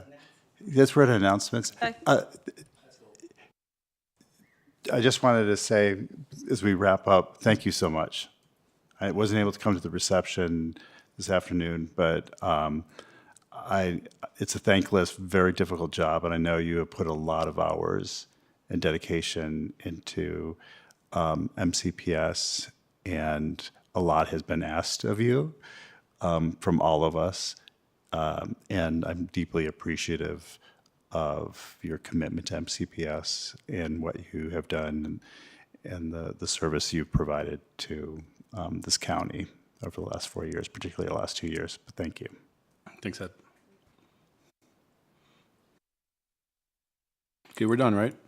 We're going around in a particular We're order. just going to go around. Did you want to go or you want me to go? Okay, so I'm just going to take a second to, 4 years ago, when you first ran Linwood, you ran against one of my dear friends and won. And, I didn't know you at the time, but I've gotten to know you, and you've been a great friend. You have done a fantastic job. I can't imagine, and I've told you multiple times, stepping up and doing the chair position and the time you did it, you were the man for the job. And I appreciate it. You've done a great job, and I appreciate everything you've done because we are a difficult group, and nobody likes to be told what to do. Nobody wants to be reprimanded. Nobody wants anything, and I appreciate it because I know the time that the year I was the vice chair, it just took that little bit of extra few hours a week I had, and I can't imagine the time you've had to put into it, and it just is so much different now than what it used to be, and I appreciate you. I'm so glad we became friends. I'm so glad I got to meet you, and whatever endeavor you have for the rest of your, career, and have fun and enjoy your life. And if we don't see you eating popcorn out there anymore, then so be it, because I doubt we will. I've heard that from board members multiple times. Unless they run from other things, they don't ever come back. Thanks, Jeannie. So Linwood, I've said it a million times, but I'm going to say it again. Nobody understands what it feels like and what it means to sit on this board until you've sat in a seat, because to sit on that side and look this way is one thing, but to actually be sitting here and doing this job until you sit in the seat, you just don't realize. So first off, thank you for your last 4 years of service. I want to thank you for extending an olive branch across the way to Jamie and myself especially. One of my most fun and memorable times will be when you first went to the conference in Williamsburg, and you didn't know us, we didn't know you, but somehow the three of us managed to hang out together and talk and get to know one another, and you have really been a great board member. I've served on this board and a board before with other board members, but honestly, Linwood, you have been, I have been very respectful of you for many reasons, but I have to say I think my top reason of respect for you is because not only do you take into account what your community and your people are telling you is important to them, but when it comes time to make a decision about things, you take into account everything, and you take into account everybody. And you know what? You take that information and you make your own decision, and you do that on your own. So I really admire you for that, and I respect for you for that.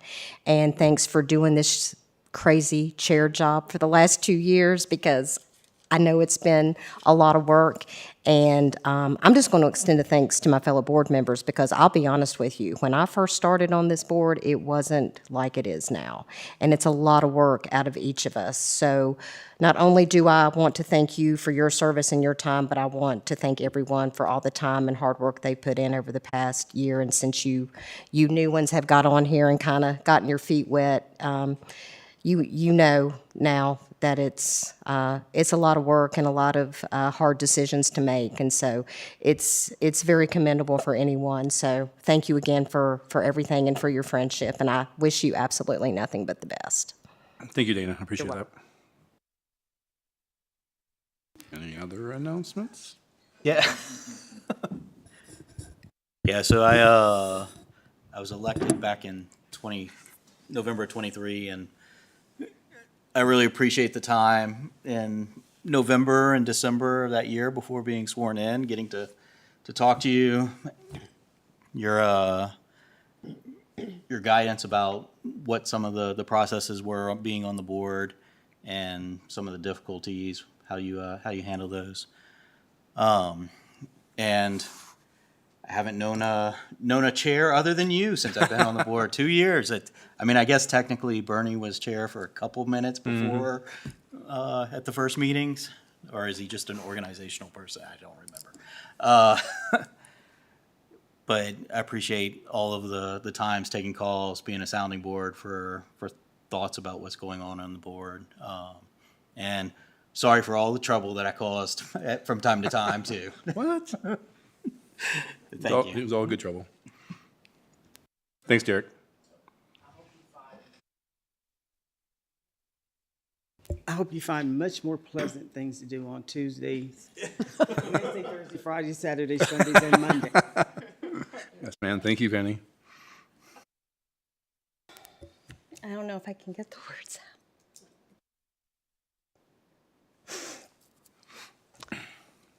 Let me chime in while you take a minute. Lois to the rescue. Thank you. I couldn't have asked for a better chair with more wisdom. I measure people a lot of times by how I think they present as a role model for children, because children watch this and that's what it's all about. What a great role model. You lead with kindness, compassion, respect for everyone that presents. I really appreciate having worked for you and have learned a lot from watching you, and I don't think anybody knows how much time goes into the job you've done. So very much appreciated. Thank you, Lois.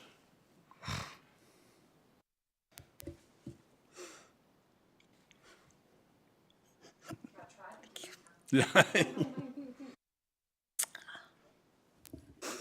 I'm just not ready to say goodbye yet. So. That's fine. But we are going to miss you. I mean, we got 4 more meetings together, people. I mean, come on. You're going to be tired of me by... And a swearing-in ceremony. And Yeah, right.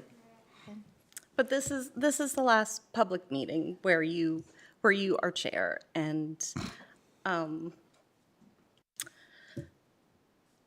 your leadership has made a huge difference in this community. I appreciate that. All right, thanks, everybody. It's been a long night. Any other announcements, like for real this time? Okay. All right. Oh, my gosh. Upcoming school board meetings. We got quite a few of them. A bunch of special sessions in our next one that we just agreed to on the 10th, correct? So we'll get all that. Board docs, agenda preps to come. And that's it, people. I adjourn this meeting at 10:30 p.m.